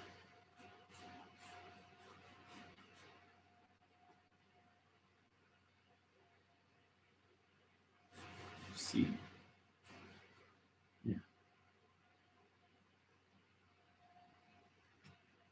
Let's get a little more. So I'm getting a little more peacock blue, and I want to, I want to, the board move, and I want to cover up a little bit more of that yellow. I don't mind it peeking through the peacock blue, but I want to knock it back just a bit more in a few spots.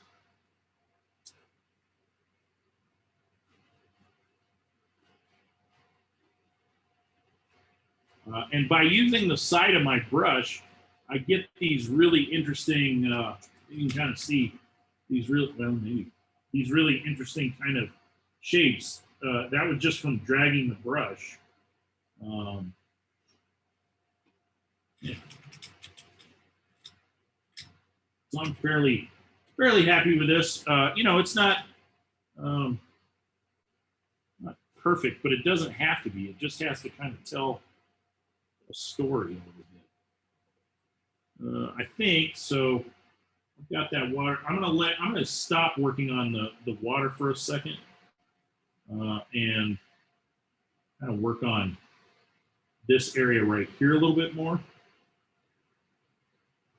And I'm going to, I know that these are really dark, but I'm going to kind of lift these up just a little bit more because they're just a bit too dark.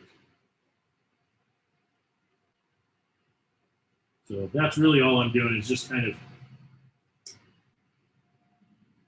lightening some of these up just a bit. That one's just a bit too dark right there, too thick. We'll just lift it up a little, make it disappear. Okay, so let's see. I want to come in with a little, I'll show you what I'm doing. So I have permanent magenta right here that I've grabbed with just a bit of, I'm going to grab a little peacock blue, but seeing now that's a little too much peacock blue. But you could use any blue. It doesn't necessarily have to be peacock blue. There we go. So I want it more on this magenta side, but I just want it just a hint darker, a little bluer. And I think that's pretty close to what I want. Let's see, there's a glare you can. There you can kind of see what I'm talking about. So it's not quite the pure permanent magenta, but it's it's got a little blue in it, but it's not like taking permanent magenta or quinacridone violet up here and mixing it with a whole lot of royal blue. You can see that that's quite a bit bluer, and I want it to be a wee bit more on this kind of red violet side. And I'm going to come back over here with that now. I could even mix in just a bit of alizarin crimson, maybe. I don't know. If you don't have permanent magenta, again, a little alizarin crimson is great for the same thing. And I'm just going to kind of pull in a few more little stalks and things of where it's a little darker in a few spots. So maybe a couple little shadows in this to kind of give this brushy tall grass, bush, whatever this thing is, a little more volume. So I've got a little of that. Maybe I should go, I'm going to go back to just red and put in a little of that as well in a few spots. Now this doesn't, that shape isn't the greatest shape that I just painted there, but what I can do is now I clean my brush out and I can go back in and just soften that completely up. I've got that red in there, but it's not that weird shape. So don't panic if you end up painting a shape you don't really care for.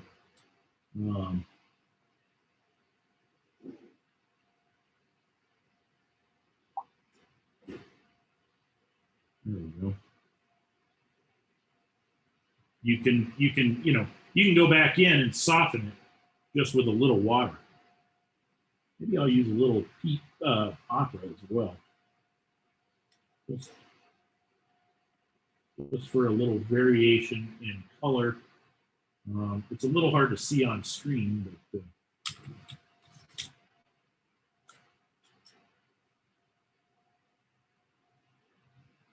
that is, quite a bit pink that I put down in there. That's just kind of a nice little textural thing. I think I want to add just a bit more to this too. So I'm adding, that looks a little weird because it's just a blob of opera. But now what I can do is go in and sort of soften that. Just by kind of pushing the brush around, moving it around, I've added, I can pick some back up. I've added just a little bit more color to that, made it a little bit more interesting, and a little bit more textural, a little more grassy feeling. Just that little bit of whatever. Let's take a little pyro orange as well. Maybe just plop a little of that in there. Just a nice bright salmon orange.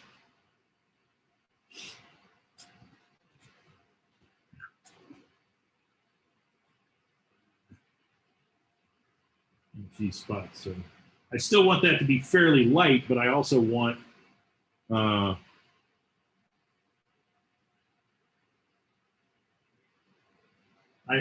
also want more texture. So oops. So that's why I'm going to leave this alone there because I like that light on there. So I'm not going to fiddle with that. But over here, I'll just add a little more texture to this.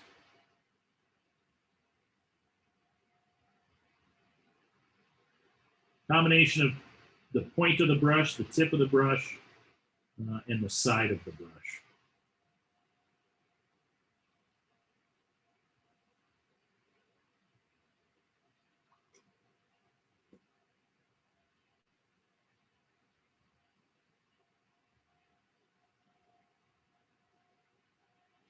Yeah. So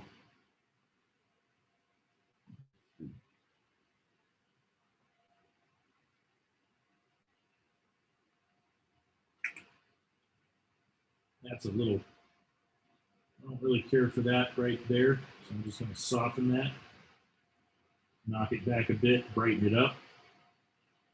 Still got that bit of a hint of a line back there of grassy shapes. But yeah. Okay, let's see here. Let's get this back up. There we can kind of see the whole thing, maybe.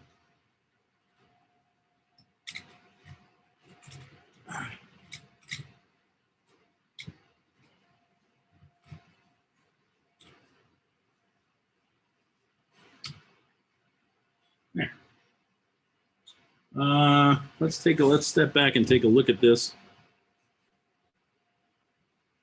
I think I need some darker darks along this, just a little bit. I don't want to go too far in there, but I need some darker darks just along the edge of the water line there.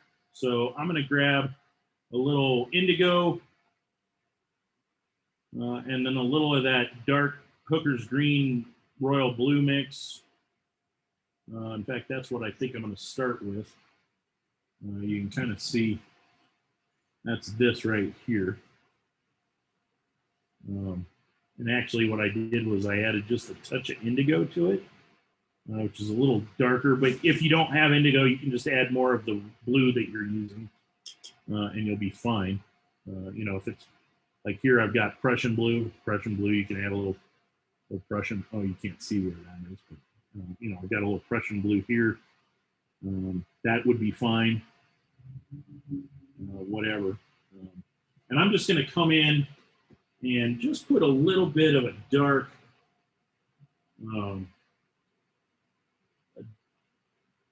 texture right along the edge of the water. Now those are starting to look very regular, so I have to be careful. Let's see if I can zoom in on that for you. So be a little careful when doing this. You know, that's like one, boom, boom, boom. Those look kind of regular. So what I probably will do is pick one of those up a little longer and double up on that one. So it's you know, what it's a thicker bit of whatever shadow. Maybe we'll add a couple little dots in areas so it looks like something's there but not.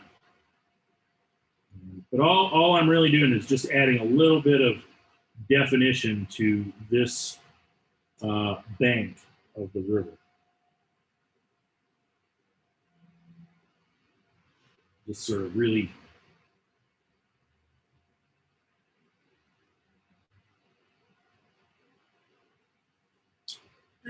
giving it a good dark shadow in some spots. Now it's not one big like blob of dark. It's a bunch of little tick marks of dark just to give that texture. So be careful. You know, it's easy to overdo it and just go wrong.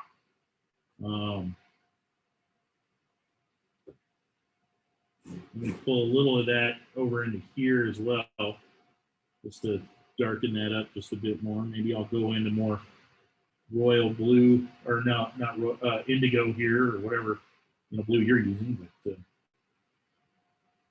we'll come in there. Just kind of darken that up a little bit. Maybe I want a couple of little branches, being visible in this tree. But, oops, there we go. A couple of little branches kind of visible in here. So nothing too major. I just want to kind of hint at the fact that there's a tree in here. It's not just this blob of gray, green, violet, whatever.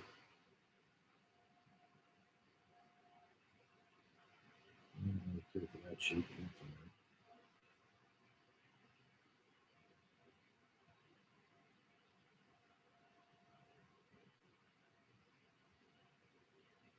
Yeah, just kind of hint at that Russian olive or whatever that tree is.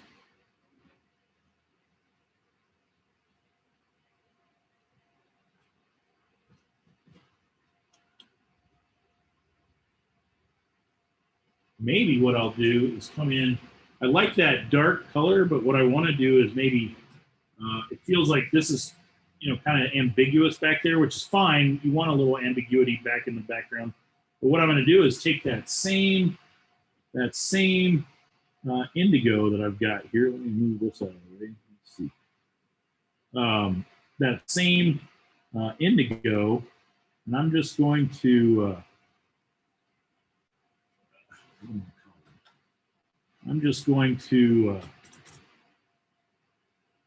let's just unplug that.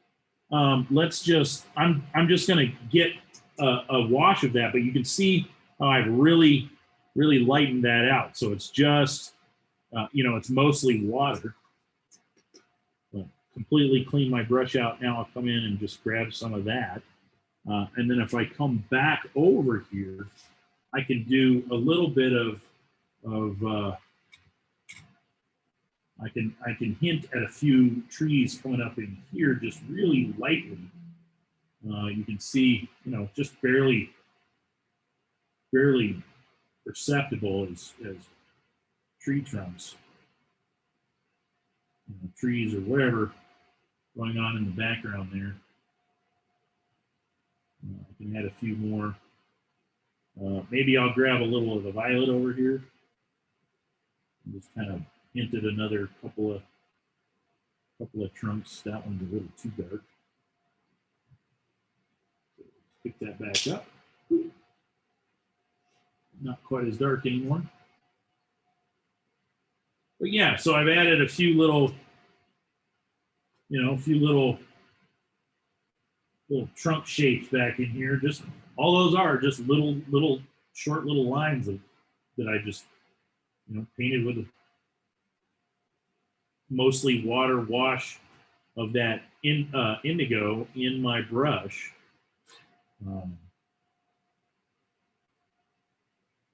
it gives me that nice kind of textural kind of thing going on there. I think, so looking at this, I want this transition to be a little nicer. So right here, I'm going to come in with a little alizarin crimson. And I'll show you what I'm talking about. That's this right here. A little, oops, that's not it. There it is. A little alizarin crimson. It's kind of just a, well, it's exactly what you'd imagine alizarin crimson to look like, I think. And I'm just going to, you know, kind of lightly ease this transition with a little of that. Just kind of, so that looks like a lot, I know. But what I'm going to do, I put some down. I'm just going to clean my brush, and I'm going to just add just a bit more there.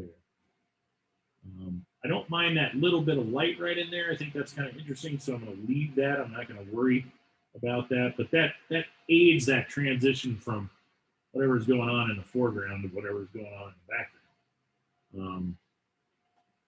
I may even, what I may do is just to give it, so it doesn't look like there's this tree, this tree, this tree, and this tree, and then a bunch of weird sticks back there.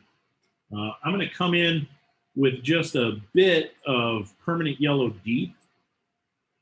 Make sure I get my brush clean. Back up in here and add just a little hint of some other trees back up in here. Just, you know, it doesn't need a lot, but just to kind of fill in some spots that maybe something, you know, there's this tree in front, but then there's some stuff back in here as well. Maybe just a bit of this orange as well. Or maybe this kind of weird. Yeah, just help thicken that up just a bit. Let me come back in with a little of that over here as well. Let's see, that's the same as what's in front. So darken it up just a bit. And what I'm doing is I'm also leaving a little bit, it's a little hard to tell, but you can kind of see that I'm leaving a little bit of white around this tree. And even down in here, you know, I've left a little bit of white in some spots. And I'm not putting a lot of detail into that. I'm just kind of thickening up the those trees. But that little bit of white kind of pushes this part of the tree forward, and that little bit of that other tree that's in the background back. I think I am going to add just a wee bit more kind of going across here. Since I added these trunks in here, I feel like that needs to just be kind of completed across.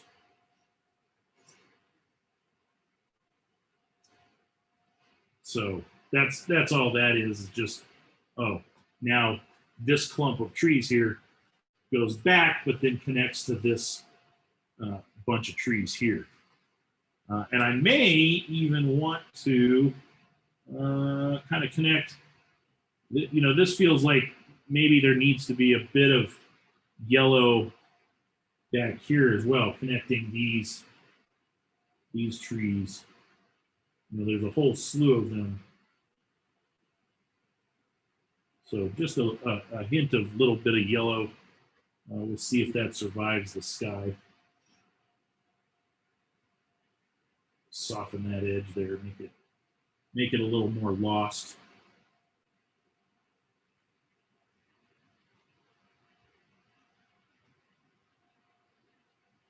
Ooh, I better get onto the sky. We're running out of time. So let me zoom back out here and take another look at this. Yeah, I mean, it's not too bad. Okay. I don't want to make this an overly complex sky, mainly because it's a fairly bright painting. So I'm going to make it, there'll be some contrast and stuff, but it won't be too complex. So I'm going to come in with my large 1-inch flat brush, and I'm going to get this paper. Again, I don't know if I know I've mentioned it at other times, but I don't know that I've mentioned it in this class. This is when you get the paper wet, it's called wet in wet painting. Most of the time I paint wet on dry. Sometimes I do a little dry brushing, which is dry on dry. So it's obviously it's not 100% dry, but it's called dry brushing because you have very little water and just mostly very little water and a little pigment in your brush, and you're just kind of flicking it on there, just kind of painting it on there. That's dry brushing. So that's really dry on dry. Mostly I paint wet on dry, but then things like sky, sometimes rivers, things like that, I like to paint wet on wet, at least initially. Helps you get some cool, well, kind of how we got those oranges to kind of run through there.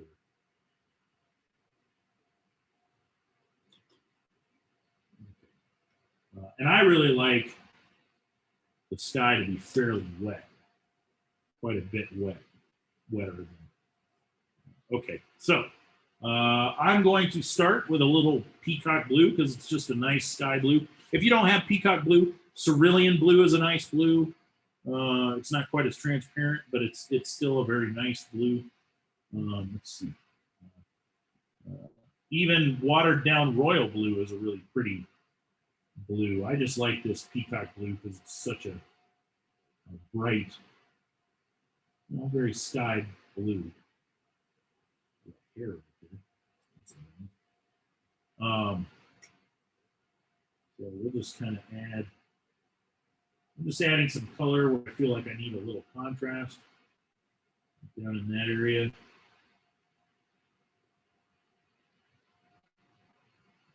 Let's come back in with a little more of that, maybe down in here.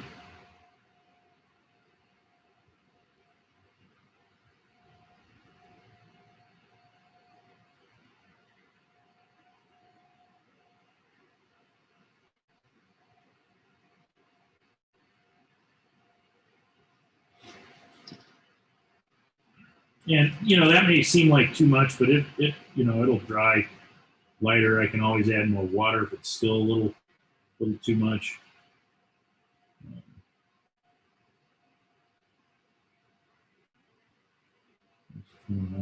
So that over in here.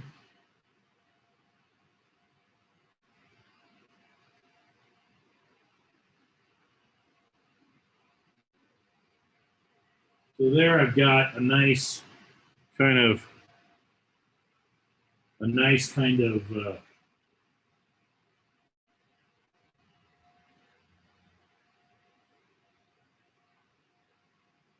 wash of the peacock blue, and I want to now think about some cloud shapes. So I got my toilet paper, and I'm just going to, you know, get a clump, and again make this into kind of horizontal. I don't want just little dots. I want kind of a horizontal cloud, you know, kind of puffy shape. And I'm going to come in maybe like that. And lift some. Yeah, that's kind of an interesting shape. It's a little hard to see on camera, but then I'm going to rotate it so I don't have the blue paint, the blue part. And I'm going to go in there, maybe just a bit more. Every time I do this, I kind of rotate it so I'm using a clean portion of the toilet paper. That, okay. So there's a good, you know, kind of base. So let's, I'm going to take my number 8 round, and still working with peacock blue. I'm going to kind of start looking at some of these cloud shapes that I want to, that I've created. I want to now make them stand out a little bit. Let's see, let me get rid of this excess water here. So I kind of like this that's going on here. So again, just grab a little of the peacock. I think that peacock blue got mixed in with something else, but that's all right. Let's soften it over here again. Yeah, I picked up a little royal blue in that. But let's kind of clean up the spot. And it's okay that I picked up a little royal blue. It doesn't bother me. And maybe I want this to be soft again as well.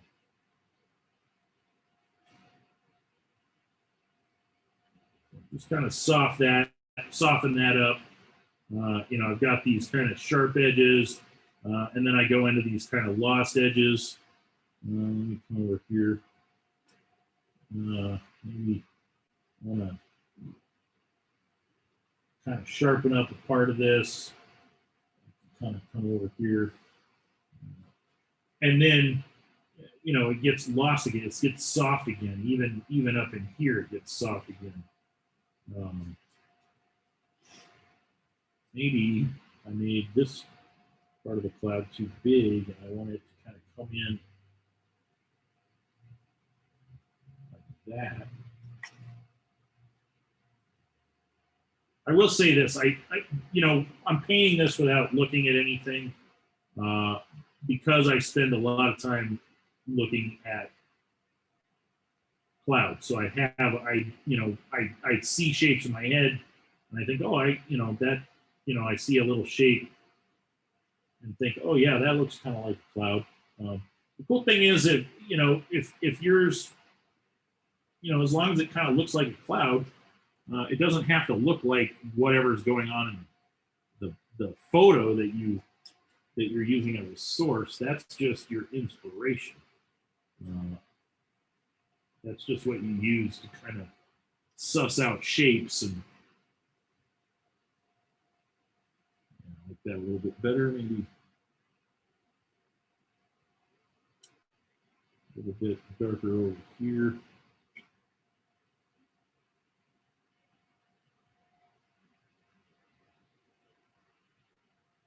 So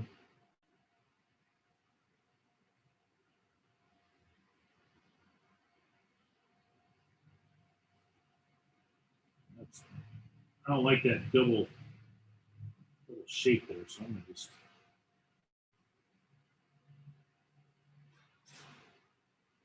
take that in like that, and then take a bit of my toilet paper that's clean and just soften that. And that's a little bit better shape. So let's flip this back around. I like to work upside down at first, and then I like to kind of switch back.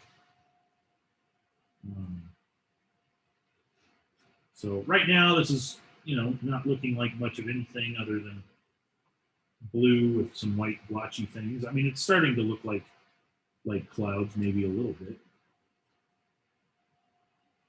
But let's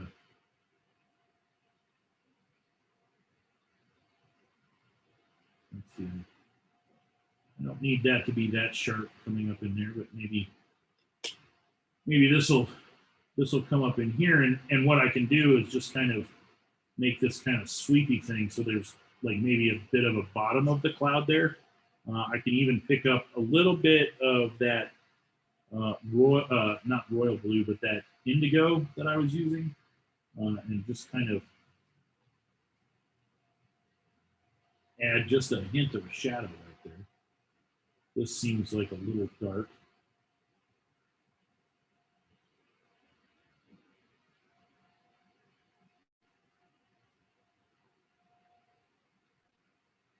But that's okay. We'll come in with a little of that indigo here, just kind of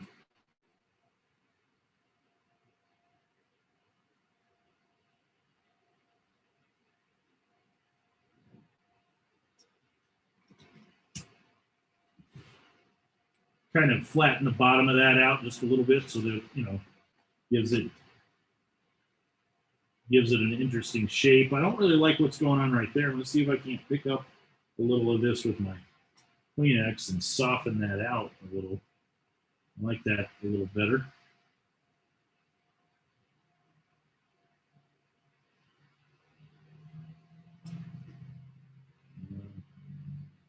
I don't want it too dark.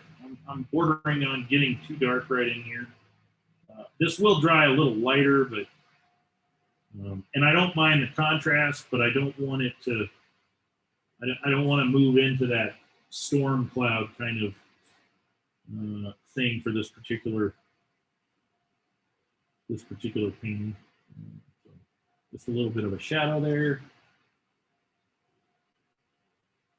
Just a hint of it with the indigo.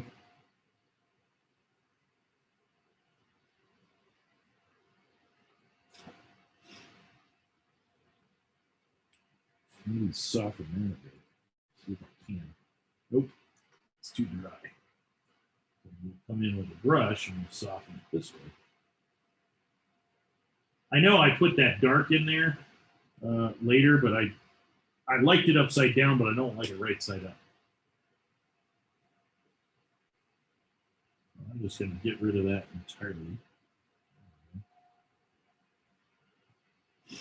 And we'll add a little dark down in here as well.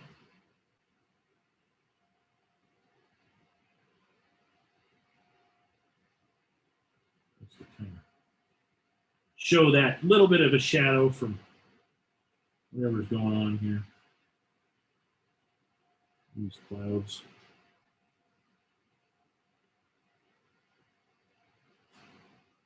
Ooh.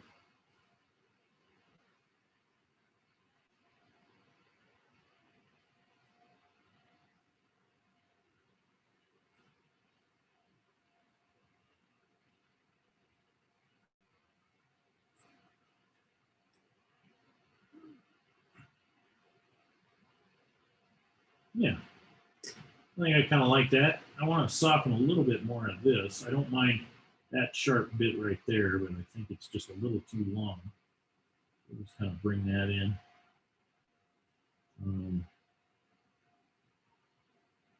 Yeah.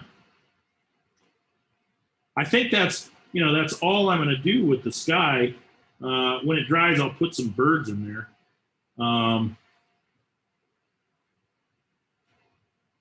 And then I'll show you here just a second what I'm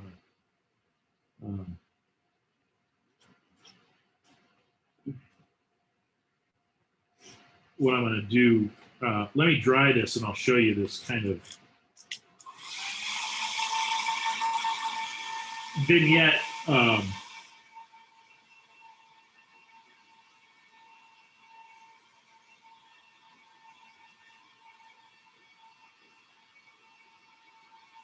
technique that I do.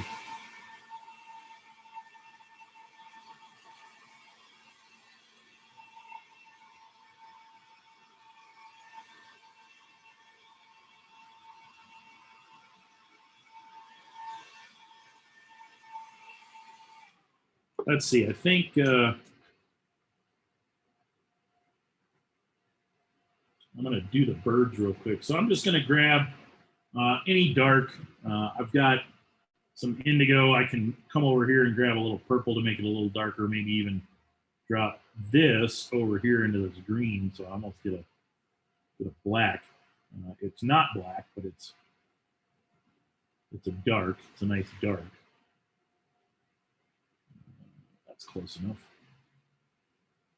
And then I'll just kind of roll my brush, come back over here and think about, okay, where do I want some birds? And I think I'm going to put one there. There's a nice little bird. Maybe there's another one over here.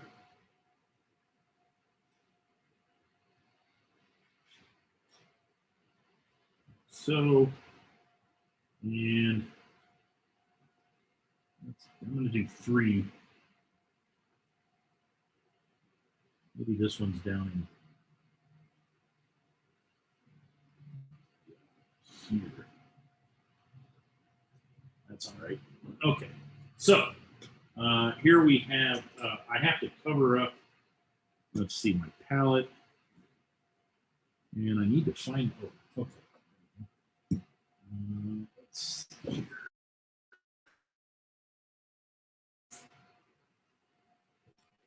I don't want to get pink on it. So I'm just kind of covering up my palette here. I don't want to get overspray on anything over there. Over here, I'm less concerned. I've got stuff, but well, some of it doesn't matter. I do have my sketchbook back here that I want to get paint on, so I'm just gonna cover that up. Okay, so what I have here is a normal everyday spray bottle that you can buy. I think we got this at Hobby Lobby. This one says, I don't know what brand it is. It doesn't matter. Normally for this, I do use my regular spray bottle. My whatever they're called, the spray bottles, the Holbein spray bottles. However, the one that I normally, but it has a black top on it, which is not the very it's a fine mist sprayer, and that's what this is a fine mist sprayer. So I want to shake it up. I want to make sure that there's no paint. Oops, here we go. There's no paint in the bottom to clog up the straw, and I just want to give it a good shake to make up. And what it is I've taken about 1.5 inch long snake. When you squeeze the blue out of the tube of cobalt blue. So I've just squeezed out about that long of a snake, just the the width of or diameter of the opening of the tube.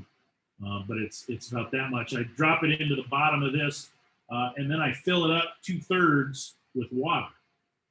And then you just mix it up really good by shaking it. And I'm shaking it. This bottle sometimes leaks, so I'm shaking it way down close to the floor, so I don't get blue paint over everything. Because this will stain your clothes. It doesn't necessarily stain the.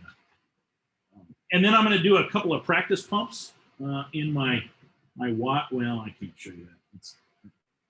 Anyway, I'm just going to spray it a few times because the last time I used it, I actually took the spray nozzle out and cleaned it out. So it's just got clear water in the nozzle part. And I'll show you really quickly. All I'm going to do is kind of I'm going to hold the bottle towards the center of the painting, and I'm going to spray out and away, but I'm going to aim for the edge of the painting. So I have to kind of pick this up to do it, but you'll see. So you'll see, I just aiming for the edge, and I'm just going to spray around the edge of the painting. And when I get close, so like here, I'm kind of making it wide. When I get close to my area of interest, I don't want it as thick of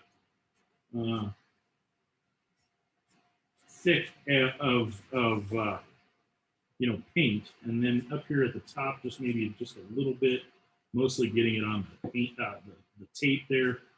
And then you can kind of come back into here. But you can see it pushes that back and really gets you to focus in right here by really focusing. Let's see, I think I need a little bit more right there. Like so, but it gets you to really focus. Let me now take my Kleenex.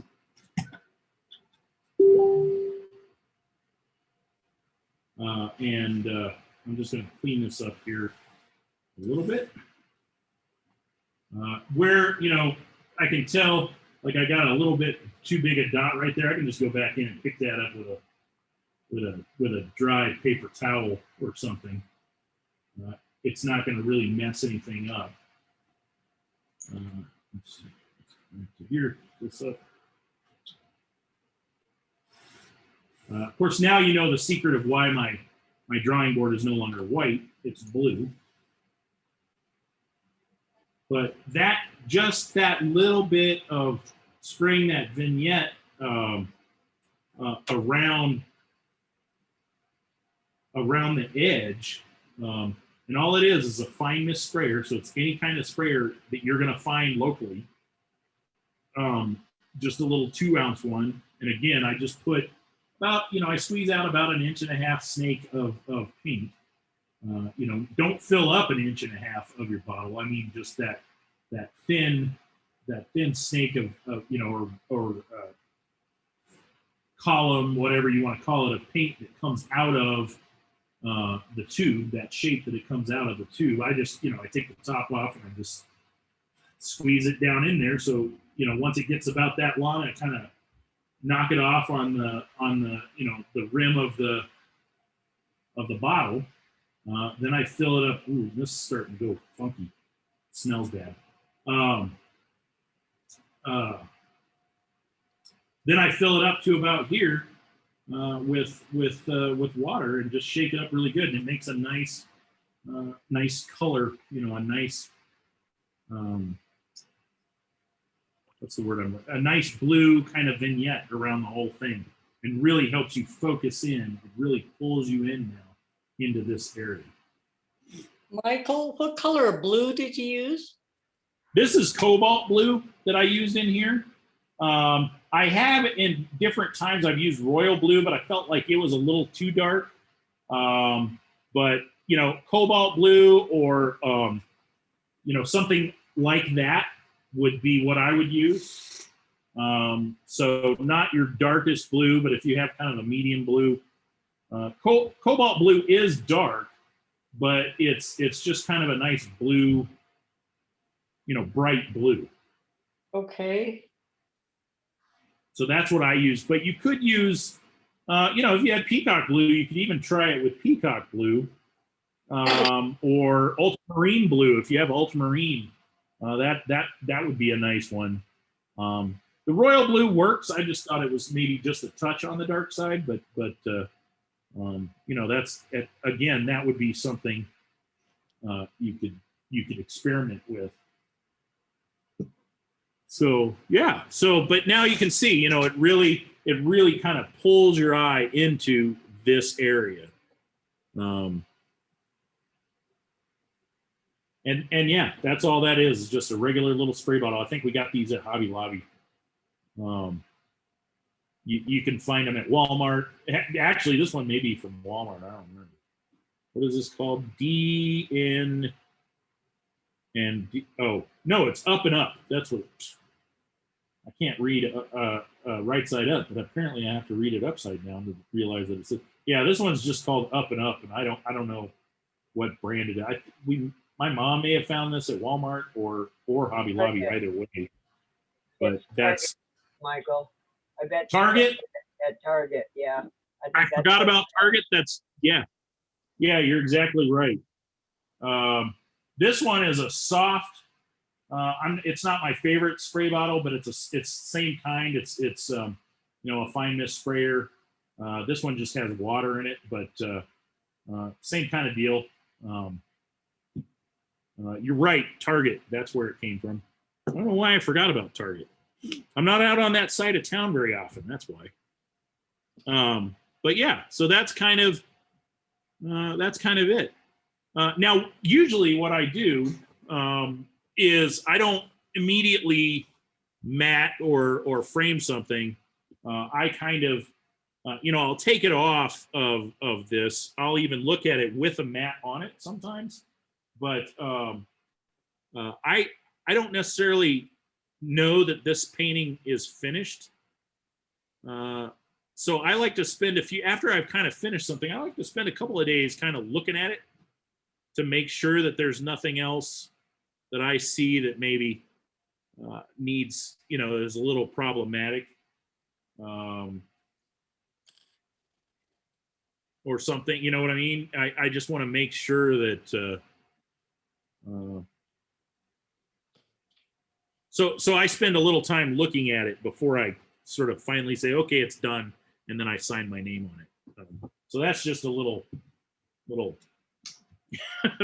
you can call it whatever, a pro tip or or whatever you want to call it. But let's see. But yeah, that's, I'll just set it. You can kind of see my workbench back here. A lot of times I'll set it up, or not my workbench, but my toolbox thing. I'll set it up there and spend a little time looking at it. And I encourage you guys to do the same. Even as, I kept saying, well, I'm gonna step back and look at it. For me, instead, so that it was always in your view, because I have the distance between the camera and the piece of paper, and then I have the distance of me looking at my computer monitor, that mimicked this same kind of distance of looking at it back over there. So I generally do that. I generally like to take a look at my work for a while before I'm absolutely done with it. So anyway, that's that. Why don't we, what I'm thinking is maybe instead of looking at y'all's tonight, because we kind of went up to that 9 o'clock hour. Actually, we're past it, which is fine. Because I think actually our class goes to 9:10.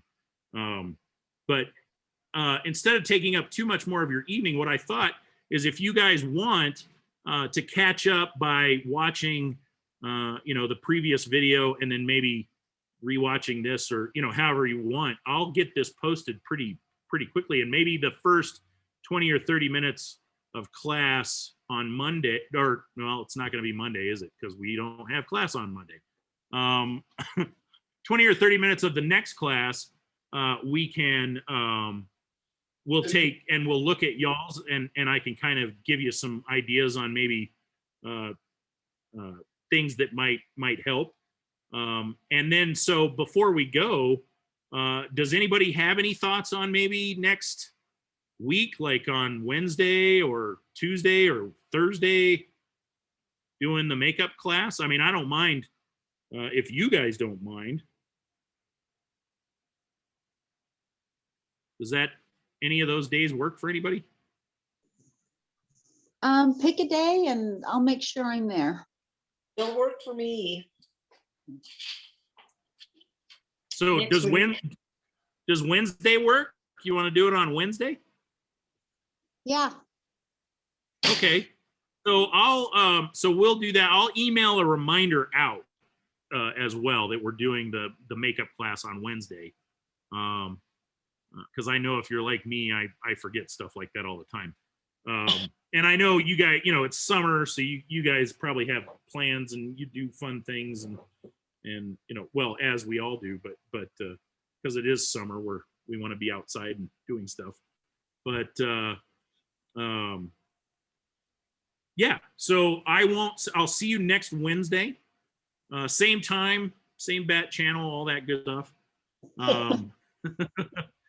And we'll take that first few minutes to kind of look at anybody who wants me to look at their painting, and then I'll also email an image and a sketch for starting the next piece. okay, So, sounds great. Yeah. Any questions before we sign off or anything? No, Comments, complaints, no. concerns? All How about right. Your painting looks amazing. Sounds good. Thanks. Oh, thanks. All right. Well, I will. Yeah. If any last anything. Oh, Uh, looked really good. Thank you very much. Michael, Oh, you're it's a- welcome. Yeah. So I will. I guess. What's that, said Jeannie? you're really nice. Oh. It's a beautiful picture. Oh, Yeah. thanks. Yes. And Thank you. what I'll do is I'll try to remember to take a. Whoop.